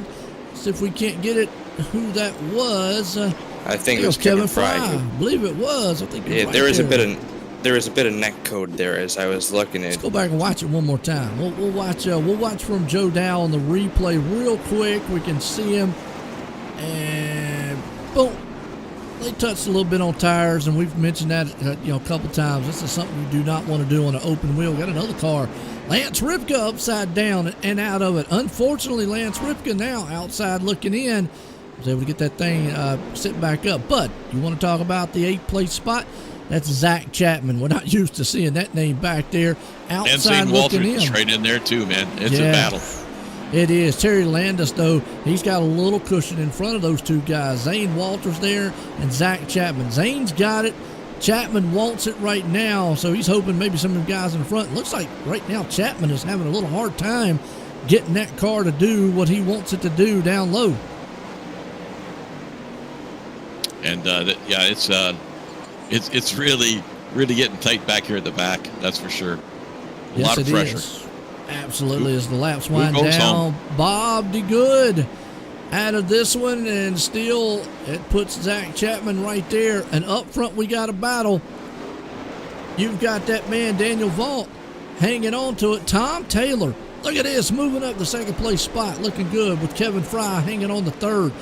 This is a battle for 2nd, 3rd, and 4th place. Chris Steele's in the mix, too. And Taylor... white flag. Yep, moved up from 5th. And it looks like due to blinking, Kevin Fry's going to win it. And unfortunately, Barry Goldner is going to, well, not unfortunately, but unfortunately, Zach Chapman's going to be the one that's going to go home. And Barry Goldner's going to take the 8th place spot there. But that was kind of unique there, Lord. Kind of unusual, let's say it that way. At the end, you saw, unfortunately, Daniel blinked, which is just a product of us being online. Things happen without our, out of our control or whatnot. But he just blinked right there, and then Kevin Fry was able to take home the B main. So it puts them in a little bit of warm-up, folks. And real quick, we're in the Icon Sim Sports intermission because we're here tonight for the Icon Sim Sports Hometown Heroes. Go check out iconsimsports.com. If you're looking for a rig, any kind of sim equipment, but they make outstanding rigs that will fit you. That's the thing that I think it sets them apart from a lot of the other companies out there that make them, because there are a lot of them out there. While you're at it, check out GForce Racing League, which we are racing tonight. All night has been a great one at GForceRL.com. And we'll give you all the information of what's going on throughout the weeks. Got to give a shout out to Oswegan Race Source Driver of the Week here, but obviously week one, we don't have one yet. We'll definitely have one for you next week. We're going to give a shout out there to the OSR there, Oswegan Race Source. They definitely are your Canadians' choice for sprint cars, parts, accessories, consumables, and obviously part of the world famous Oswegan Speedway we talked about earlier. GForce Esports, hey, that's where we're at. That's where we're live tonight. Hit the likes, hit the shares. We're also over on OSR Network on Facebook. It is awesome.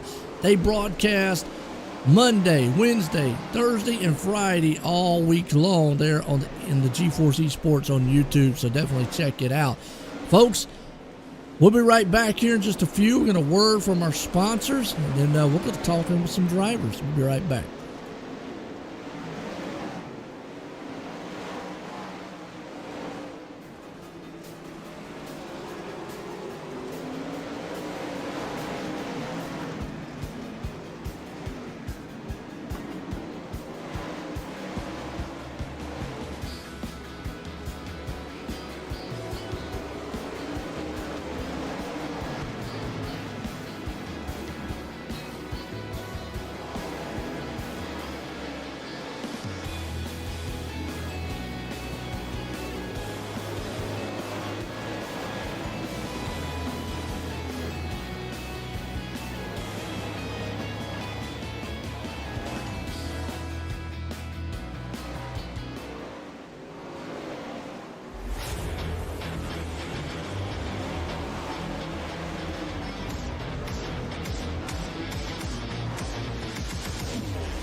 All right, folks, welcome back. Had a little word there from our sponsors. And speaking of sponsors here tonight, this guy right here, well, you don't need much of an introduction, old Tom Taylor, because he's the one that runs one of the main ones you just saw there, SBGC 3D printing here. And he's going to give us a little word as Connor Ross has ran down and got a hold of him here so we can maybe talk to him a little bit. Yeah, Tom, that's a mouthful. That's a mouthful name of the spot for the sponsorship. I couldn't get it, but you finished third in the B main. So what's it gonna take for you to get to the front here? It's super slick. What line do you think will be the best, and what do you got to do to put yourself in a good situation here tonight? Dude, I pushed all in on the bottom. I didn't do anything in practice but just run tons of laps on the bottom. So I'm hoping the bottom I can make my money down there. Well, I think you might see a lot of guys go to that top side, so you never know. That bottom side might be open. I think Roger's also got a question for you. I just got. I think that's a real wise move, because I think as the race goes on, we'll be watching. You're starting, I think, 18th or something, but as that track wears in, and that bottom groove may come in, and you might start really picking up spots. So we'll be keeping an eye on you, buddy. You've been running pretty good tonight. Thank you. Yeah, just trying to keep it clean. So, and usually on the low side, it's a good place to do it. It's always my theory, too. Stay out of trouble. I can move up spots. You and I usually start in around the same spots a lot of times. Yeah, we start the zone as if you just be patient, you're going to pass people. Just got to be patient. Stay out of it. The problem I've had, I guess, is that you and I try to run that same line on the low, and sometimes we get into each other, I guess. That's what makes it fun, Roger. That's what makes it fun. Good luck tonight, buddy. Thanks, guys. There we go. Tom Taylor's on right there. An outstanding job he does week in and week out. Well, that puts us into our feature here tonight, Icon Sim Sports, and we just talked a lot about it. But again, go check out iconsimsports.com. Title sponsor of our feature, title sponsors of this awesome event we've been having here all night long, the Hometown Heroes, the Icon Sim Sport. Well, as always, 24, some of the best here at the GForce Racing League, about to do battle on this track. Let's grid them up. Okay, on the pole tonight, we got John Hine. John's had a great night tonight on the track in all the divisions. Trent Verstraeten, another guy that's been up the front, the Wallaceburg, I don't know what we'll get a name for him. There it is in row 2, Lane Snook. So always up near the front beside Nick Vickery. And look at this, father-son in row 3, Brian Moore Jr. and Brian Moore Sr. Big grudge match there. See who comes out on top. And in row 4, again, another front runner, Kyle Parker, along with Patrick Spangler. And in the next row, from Welland, Ontario, Chad Cote, alongside Blake Chapman. The A-Lad Outlaw, Preston Cramner, beside the Tasmanian Devil, Sean Stevens. In the next row, we got the young gun, Naden Young, beside Ben Kelch. Then we got Jeff Barker with Chase Hess. Kevin Fry beside Dan Vaught. Tom Taylor, that we just spoke to, beside the real deal, Chris Steele. And then Greg Boydell, Zane Walters, Terry Landis, and Barry Goldner round out the grid. Take it over, Joe. I'll tell you what, going to be a good one. It's getting set to go green flag here tonight. These guys and these 410s are going to muscle these machines around Cedar Lake. Pace trucks in, John Hine and company's out front. Green flag flies. You got Trent right there, going to try to run him down, but down low, here comes Lane Snook. Boy, he dominated flag to flag before, but you got Terry Landis and G.J. Boydell in the back having trouble. But Lane Snook now up front. Yellow flag is out, and I'm not sure who it was on. We will go on the replay here. I got a feeling it's got to be back here with Terry Landis and company. So let's if we can't see, maybe we'll catch it here on the Malcolm Mills replay. I know GJ and all those guys back there had trouble. Look, I believe they got off the track, and yep, that's it. Terry Landis. Oh, okay, yeah, he slung back up on the track. Sure who that is? Is Barry Goldner? That was GJ Boydell, unfortunately. It looked like Landis got through unscathed, so not too much damage by the looks of it. No, look who's out front. Lane Snook. I'm going to tell you what, this kid tonight has just stepped up and showed these, well, he's going, you know, youth power out here. That's what you got to say, as he's looking good.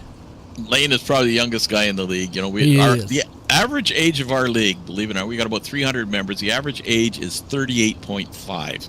But Lane at 12 is the youngest, and just a great, fine gentleman. That's a great young man, that's for sure. So far, looking good. With a great future, yeah, with a great future. Oh yeah, and dominated. You know, in his in the midgets earlier, dominated his heat, dominated flag to flag in the feature. Came out here in his heat earlier and dominated it there, and now in the feature he's out front again. Difference being that he's down low, tailing it down there. Look at John Hine though. Here comes Trent to the inside. They're going to have a 3-wide talk up front. Here comes 4-wide down the bottom side as Brian Moore Sr.'s there with it. Brian Moore Jr.'s in the back, but look at Trent trying to hold off a hard charge John Hine for the moment. This is a good race around about 3rd, 4th, and on back. Yeah, it's there's some great racing front and back. That's the great thing about this league in particular. There's always somebody to race against. Yes, it is right now. What's that? Preston there's a caution Kevin there. Fry. And I just saw, Preston just avoided that. Kevin Fry. Let's go back on the Malcolm Mills replay here, see what happened to him. He's the one in that blue machine. Just a little bit of tire hook, and then from there, just got through around. Unfortunately, it contacted that was a just hard again. lick. Yes, it was. Ouch. Well, slows the field up here again. I know Lane's probably thinking, I need these green flag runs out here. Well, we got a chance here, Joe. Got to mention that, this isn't all the action that we have. Tomorrow night, the Dirt Modified start their season. We have 2 divisions of Dirt Mods this year, and Advantage TV will be broadcasting that with Sean Nightstead and Scotty DeYoung. And then Friday, we got the Pro Late Model starting their season, and none other than Joe White making the call there. So looking forward to a lot of great racing throughout this week, not just tonight. Going to be a good one. And as always, like I say, it's late model action there on the Fridays. Right now, we got these 410 wing sprints tonight here for the Icon Sim Sports feature here so far. Looking good. It's out front. It's all Lane Snook right there. He's got Trent looking on his back tailgate. Well, they don't have tailgate, my bad. The back cush bar. How's that? Brent Wheeler told me that one there. But look at Lane get the good jump out front. John Hines along with him. Trent's down low, but look at Lane taking that low line for right now. Now he goes back up high on the top side. We got a wreck. We got a wreck at the back. And Preston did it. Preston and Sean Stevens. Yeah, the Tasmanian Devil. I can watch a replay on the Malcolm Mills and see what happened. Just a little bit of tangled between the two. Next thing you know, nothing you can do. Ouch. Well, Sean Stevens is new to our league, and I think he might be getting some notifications this week. Maybe he's trying to run it the way he runs other leagues. I don't know, but you have noticed he's been a little over aggressive. He's certainly super quick, but it's been noted that in all the races to date that he can get himself into trouble with others. So have to keep an eye on him. But he is certainly wicked fast. That's for sure. He's fast, and I don't know. That's kind of looked like a product of just hard racing to me there. I mean, I look at it a little different than a lot of guys do, because I don't take a lot of things and kind of throw it off the shoulders a lot. Nonetheless, hard on his end there. Lane Snook's the man out front. He's been dominating this thing so far, along with Trent right there. So we'll have to see, can Lane hold up this pace as the green flag flies? Back at it again. Lane is out there. He's going to run down the pace truck. He says, hey, come here. Lane just says, you know what, I'm not going to take anything. I want to get out front. I want this thing over with. I want to say that I took 2 home here tonight. Brian Moore Sr. right there along with it. Nicholas Victory hanging on the 4th. It's a good battle around 4th, 5th, and 6th. Yeah, there's some good battles all over the track for sure. And just watching the back there with Boydell and that, they're running pretty good at the back as well. Oh, absolutely. Got the battles up front, middle, and the back. Oh, car right there. Let's see who that is. That's Nicholas Victory around. And that's going to bring out the yellow. We kind of saw that riding along here with Blake Chapman. Let's go back and watch it one more time on the Malcolm Mills replay. It looks like he just caught the wall. And when he caught the wall, slowed him up. And then Blake just nowhere to go. Probably finished it off for him a little bit there. But just like that, a lot of time in dirt, a lot of people don't realize that wall can get up there and snap out and bite you. And when it does, it's almost just like it is in the oval side of things and the asphalt. If you're following along to a guy, you just can't react in time. Everything happens so quick. If he gets slowed up a little bit, next thing you know, you might be sitting there in the cockpit with him a little bit. So, Lane, though, has got to be going, guys. I just want it to go green because I think I got the fastest car. Because each time these restarts happen, now, single file restarts, though, guys, really help him. I've always said that it benefits, and the only reason it benefits the leader is because he gets to control the field. That's the biggest advantage the leader has. So definitely, if he has nobody beside of him, he doesn't have to worry about which way he needs to go into turn 1. He can pretty much control that on his own. So we'll see what happens on the restart.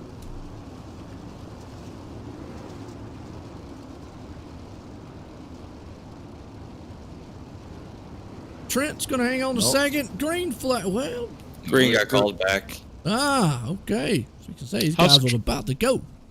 How's the track looking, Connor? It's looking slick.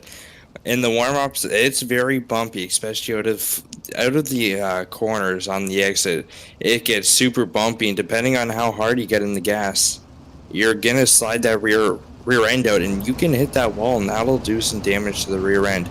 Most of these guys will have their wing, the top wing, you can slide it forward and back. As we go back to green here, I'll throw it back to you guys. Tell you what, green flag flies. You see old Lane Snook dropping a hammer. You can see kind of right there as it's darkened up on the track. The rubber's been laid down, and yes, rubber can lay down on dirt, folks, easily just as it can on asphalt. You see it should be multi-groove, but right now it's all been a top-side affair at this race, and Lane Snook's been able to roll that top side. John Hines there. Good battle going on here around about 7th, 8th place spot. That's Kyle Parker, Brian Moore Jr. You got Aiden Young going to come up into that mix just a little bit. These guys are going to make it 3 wide with each other. Oh, a little contact. Yeah. Kyle. That was Kyle right there. A little contact, I believe, with Aiden. And those two guys, they wouldn't just see right there, Kyle getting a little piece of the wall. Nothing you can do. Sometimes that wall will just come out there and snap out, bite you. And then it can also throw you into another machine. You're not mean to do anything about it. Right now, Kyle's hanging on to the 8th place. Brian Moore Jr. holding on to the 9th place. Benjamin hanging on back there in the 10th place. A little further back and see what these guys are doing in the backside. Terry Landis got Daniel Vault there. Sean Stevens and company. They got a good race happening. It's around about 17th, 18th place spot. Unfortunately, Tom Taylor off the pace way back in 20th here. Preston Cranmer, earlier on got caught up into something. He's back in 22nd. Chad Cote, who won earlier. Yellow's flag. Out. Sean Stevens. We were just watching him, and man, you can already see that's a new feature in iRacing, folks. The dust and dirt flying, and yeah, just a wall just came out there and bit him, so he's going to protest anybody. We can't protest that guy for hitting him. Ain't his fault, but he's protest that wall out there coming out there. That's the new feature of the dust is so super cool. But I'll tell you, when you're on the track and there's a wreck in front of you, you can't. Well, even on the asphalt with the smoke too, you can't see what's going on sometimes. And it's I saw some shots the other night from Williams Grove, and it was a dust storm. So it's not. This is. It's realistic, that's for sure. But I've done some races with it, and it was wild. These guys are showing some good control. We haven't run 410s competitively like in a night league for a season or two. So these guys haven't been in the car for a while, and they're showing, I think, great control. But as this track slicks off, it's going to be more challenging. Those last few laps, I know from experience, you just have to touch that throttle, you're sideways. So it's going to be interesting as we wind this down. But we got a great race going on. If you look at Lane Snook's car, he got some damage from that last wreck. That he is missing that front nose wing. So that'll tighten his car up, but he might have bent a few parts in that front end. You never know. We'll see how that handles. No doubt. Green flag. Well, let's see if it slows down Lane any here. I mean, like you said, if it tightens the car up, he'll just have to put a little bit more throttle into it to make it kind of slide. But then again, here comes Trent. You can see him been able to pull it in. We'll have to see what happens as the laps goes on. Maybe now that Lane will be like, okay, I'm going to like these cautions with that damage on the front because it'll slow the pace down. As before, he would have loved for it to go longer on the green flag run. Right now, it's a good one. As you see the battle happening back here around 4th, 5th, and 6th place spot. That'll be Blake Chapman, Aiden Young, Patrick Spangler. All those guys kind of running nose to tail for the moment. See, guys been utilizing low line. You talk about the track slicking off in a little bit.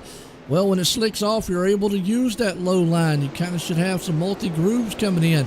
If they get a long green flag run, let's say from now to the end, you might see that low to middle lane. Never mind. Caution, Zane Walters is out. Here, caution on the track. Let's go back on the replay, Malcolm Mills replay, see what happens. Zane, just a little bit of bumping and grinding going on and up on the wall. And let's see if he spins it around. Out, he ain't spinning around. I always like to see these cars. It's kind of unique. Used to tell man Doug up here all the time, watch these the wing sprints. It's kind of wild. I call them dead mosquitoes when they're on their side on iRacing, because if they hit the throttle, they can spin around, and then get right back on their wheels. Kind of cool looking. Yeah, it's a sight to behold for sure. Sometimes they can flip them up, but they gotta. The problem is if you don't get it up and then you go get towed, well, you just wasted all that time, and you're in the pits even longer. Yeah. All right. We got we 10 to go, buddy. We've had a great night tonight, I think, for the first night, and want to just thank you now just for giving us the privilege of sitting in the booth with you. And I think we've got a winner here. I think this Hometown Heroes is going to be great. It's been long. I haven't done this long broadcast in a while. I will say sitting here and all, but it has been fun, like you just said, and been interesting to see. And I tell you what's been fun is Lane Snook here. He's got some awesome restarts now. Again, I don't know how much that damage out there, Ross. Well, that's what he wants to see. Trent getting up there and beating on that wall a little bit. That'll definitely help him out because he would love to see those two guys get back there and battle with each other. John Hine takes, I always say, the speedboat down at the inside. He's going to throw a slider. He put the slide job move on Trent. Trent's going to kind of crisscross back over. Look at the three-wide battle behind him, though. We got a real good battle going on here. They're trading slide jobs, like you say, though. Lane's loving it. Lane is loving it because it's going to slow their momentum on trying to catch him, and the laps are going to wind down. That is what he wants, is those guys to get back there and just battle it out. Right now, John Hine, though, is trying to see if he can't get up there. Lane Snook is just wishing that these laps would click off a lot faster as he is leading it here. Trent, hold on to that third place spot. You've got Blake Chapman and company back here around 4th and 5th. Kyle Parker, that Spartan Racing Team machine of his own, he's there in the 8th place spot. Kind of marred in traffic, can't do anything. He's up top utilizing the cushion. Just can't seem to maybe get that bite forward here. And, you know, we don't talk a lot about lap times, but lap times are kind of dead even on this track here. And that's, you know, what you're seeing. Parker just kind of stuck in 8th place spot, not being able to close in. We got a battle heating up for 2nd place, though. Look out. Trent's right there. He's going to put a slider down low. Lane's going to drop down to the low line and see if he can't block a little bit. He looks like he's searching the track because here comes John Hine. I mentioned it earlier. If we get into a long green flag run, that's where that wing and I think that front part of his car will start affecting him. Those short runs with the cautions definitely are going to help him. It slows the field, the momentum. But you saw right there. Yeah, 2 to go. Can he hold him off out front? Or does John got enough to reel him in?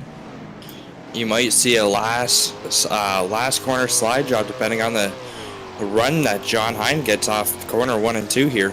Going to have to get a lot closer than what he is. 3-4 final time here. You see it. John Hines coming out of 3 and 4, but Lane Snook tonight is going to win the 410 wing sprints. He dominated out front for the sprint machine, or excuse me, for the midgets earlier.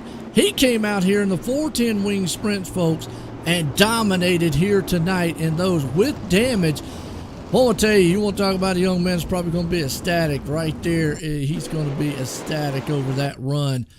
Rightfully so, because he well deserved. Again, if he hadn't run midgets here, he probably hasn't run 410s here before. So again, just another a great night for Lane. Lane's had a lot of good nights, but this was probably one of his best. So good show, that's for sure. Absolutely. We'll wait for 2nd, 3rd place to jump up here. We'll get a word with them. But guys, I tell you what a wild one to kick off here for the Hometown Heroes week number 1. It was an outstanding race. We saw 3 different machines and 2 different winners here tonight. And so that if it's any indication of what we're going to see the rest of the season, it's going to definitely be an exciting one.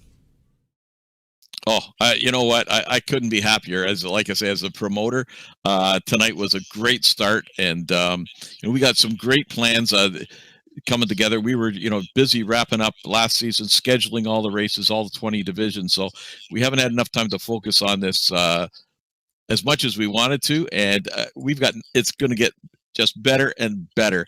But what a great start to the night. We had great car counts, we had great racing, and great announcing, Joe. You did an awesome job as always, and way to hang in there for the triple header tonight. Yeah, well, I'm not as old as a lot of y'all. Let me say that. but yeah, it is long, but it was fun. It was exciting. It's what makes dirt racing really entertaining. And these guys down here, I know that a lot of the drivers are probably a lot tighter than what we are up here because, even though it might be on a sim side of things, folks, let me go ahead and tell you, a real racing definitely will wear you out. But to race 3 hours on what they just did definitely will wear a lot of these guys out. But nonetheless, let's bring up the third place man, Trent. Connor, let's get a word with him. I'll get Trent here. Trent, the Wallaceburg. We're still trying to come up with that the second part of that name, but the Wallaceburg Wonder. You had a great night tonight, and congratulations on another great run. Thank you. Yeah, it feels good. The only 2 races I did tonight, I couldn't make the 305s. I was hoping I could, but I wasn't able to. But getting 2 podiums in the 2 races I did do, can't ask for anything better than that. So how was it out there? Like you're tracking down lane. That's a little bit difficult. But how was the track? And have you run anything here 410s or anything at Cedar Lake before? Yeah, actually, a few weeks ago in another league I run on Sunday nights, we were at Cedar Lake, and that wasn't nearly as slick as how it was tonight. That was actually a handful. Towards the end, I really started to struggle, and I'm glad John got around me there because earlier on in the race, I slid up and kind of got in front of him and parked it on his nose. So I'm sorry about that again, John. Well, it was a great run and a great night, and you're a big part of helping keep this league running. So congratulations on a great run. Anybody want to thank? Just my team, Wide Open Motorsports, and you guys for putting on the league, and Joe for broadcasting. Okay, thanks a lot, Trent, and we'll see you next week. Hopefully you make that 305 race and have your presence known there as well. Yeah, I'm hoping so. Thank you. We go. I tell you what, Trent bringing it home here in third place tonight with this guy here. Ought to be a good one. Is John Hine. I always call him the cruiseshopfw.com man. So let's get a word with him. Good evening. How are you guys? We're doing great. I'll take this one as we talked earlier in the night just during practice, and we talked about the track conditions, and you thought it was going to be multi-grooved. I thought it was going to be multi-grooved a bit, but I knew the the top side was going to be top favorited. What did you think about the track condition tonight?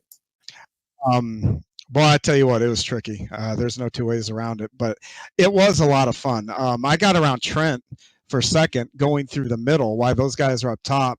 And I probably could have stayed there. I wasn't being real consistent there. So I moved back up, and then I started running lane down at the end. So I never went back to it because I figured, well, if I'm running them down, but running them down is one thing. I'd have had to pass them, and I probably would have saved it. I didn't want to show my hand, so if I was going to pass them, I wanted to be able to use that middle. But if he saw me using it to catch him, I'm sure he would have moved down there. But I don't know how the racing was through the field, but it looked fast. I know the other guys in Gambler were telling me that they were just as fast, if not faster, through the middle. So there was definitely multi-groove racing tonight. Yeah, it looked like a blast. Anyone you'd like to thank again? I'd like to thank Epsilon Sprint Wraps, man. We put it on the podium for them. If anybody out there is looking to get a wrap, my car, I'm partial. I think it looks sharp. I kind of joke and say, hey, it'll give you a tenth. Go out to Facebook, message them and say, hey, I'd like to get a wrap. Preston will set you guys up. And also like to thank the Cruise Shop and encourage anybody to go out to the cruiseshopfw.com. With needles going in the arms, it kind of looks like people are going to start traveling again. She can send you anywhere in the world that you want to go. If you want to go to Disney World, great. If you want to go to Europe, great. Hawaii, up in Canada, man. Yeah, there's so much up there to see. She'll send you anywhere you want to go. So just go out to the cruiseshopfw.com and talk to Brenna. She'll set you up with that. I'd like to thank my Gambler teammates. Those guys, man, I say it every week. We just have so much fun in there, no matter where we run. And I feel really lucky to have be in with such a good group of guys, and makes every week a lot of fun. I'd like to thank Roger and Preston and the guys that put this together. This is a pretty cool deal. I can't wait to see the season unfold. Joe, I'd like to thank you for the broadcast, and most of all, I'd like to thank my wife. I spent a lot of time on here dealing with this stuff, and God love her. She allows me to do it, and I probably don't tell her thank you enough. So thanks, honey. And with that, guys, thanks for the broadcast. Hey, John, before you go, because people might not know, but you've been a big part of this, the organizing of hometown heroes. So what's your cut on it tonight?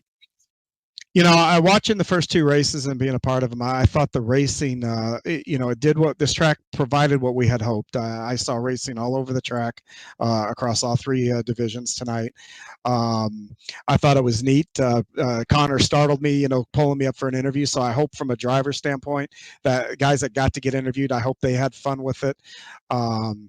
And as we all get to learn the track and know where to push and whatnot a little bit better, I think it's only going to get better. I really do. Once you get used to the quirks of the track, this is a relatively new track on the service. This is probably maybe the fourth, maybe fifth time that I've raced the track tonight. So I'm still learning. I look for good things and things to get better. And I expect that by the end of the season, probably by the end of your broadcast, you guys are going to have to be sucking on oxygen machines, trying to keep up with all the action. That's what my expectation is. Well, we had awesome car counts tonight. Yes. I was concerned, especially about the 410s, but the 410s, 8 guys went home. Like, it was just a great turnout, great support by, the league drivers, and it's only going to get better. So we had about as good a start as I think we could have for this thing, and I'm really looking forward to next week and the following week. So thanks for everything you've been doing in the background, and look forward to next week. Yeah, thank you. And I should give a shout out to all the drivers in the league because, they came out and supported this, and that's such a cool deal. And we also, for people that are watching, they had to do something a little different. Usually we have a little time between the races. These guys got out of one car, loaded right up into another car, and kept it moving all night. So, kudos to every driver that showed up tonight. They really deserve a pat on the back and a big thank you from all of us for sure. Yeah, and a big kudos to Joe, too, because Joe was right on the ball with us and kept this show rolling. So, yes, sir. Joe's the man. Worked really well all the way around. So thanks a lot, John, and look forward to seeing you at the track again. Yes, sir. You guys have a good night. Have a good week, guys. You as well. There we go. That's old John Hyman coming home in second place here tonight. Well, I'll tell you what, this young man, though, he dominated in the sprints. His heat and the feature. Came out here and said, watch me do it again. Take two. He came home and his heat dominated, but then got out front. Lane, is there a magic pill you've got on that rig or what? Because you just put it in victory lane with the 410s. I don't know. There must be something.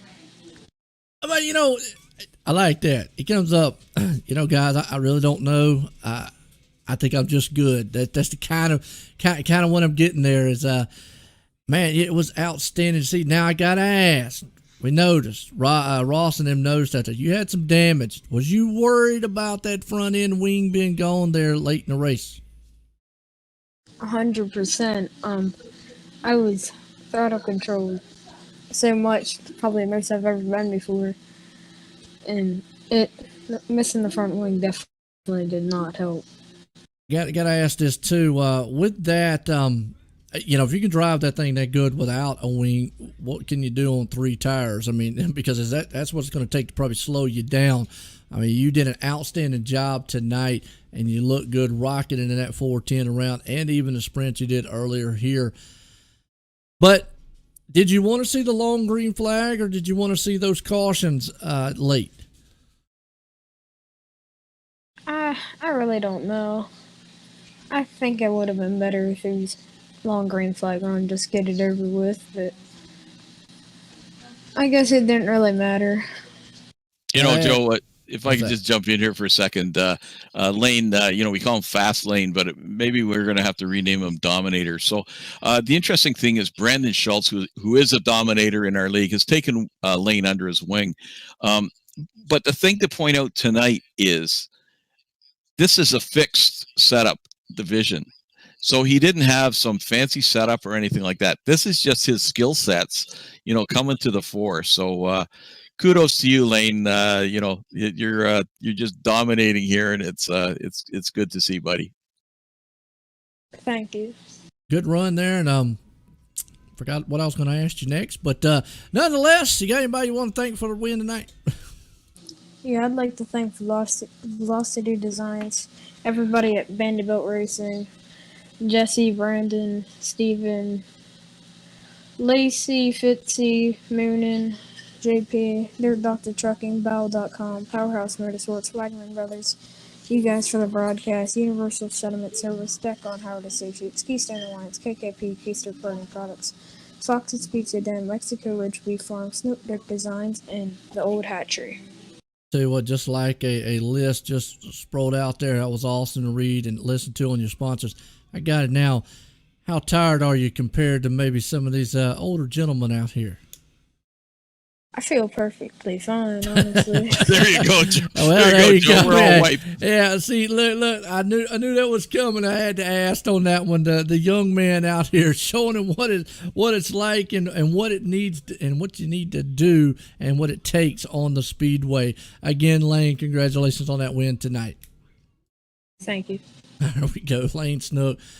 Young man definitely coming out. I mean, wow. That says it all. Hey, Joe, the kids sat tense. Like, if I get in front at all, I'm tense as heck. And he's done it for 3 races. Yeah. We've been sitting up in the booth and we're done.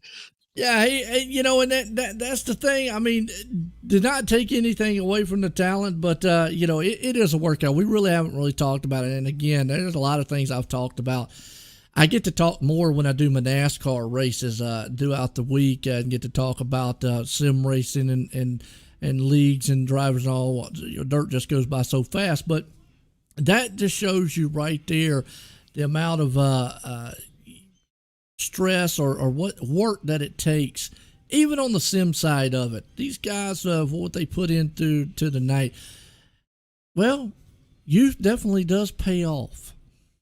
The kid just wore the old guys down tonight. The 38, average 38 years old. That's it, no doubt. Well, I'll tell you what, folks, I hope you enjoyed that. That's the hometown heroes here tonight. We're going to leave Cedar Lake, and that kid right there, like we said, Lane Snook dominated. He won in the midgets, dominating it, and he won in the 410 wing sprints, dominating. But Chad Cote was able to put it earlier on in the 305 wing sprints. But for myself, everyone here at the GForce Racing League, everyone have a good night.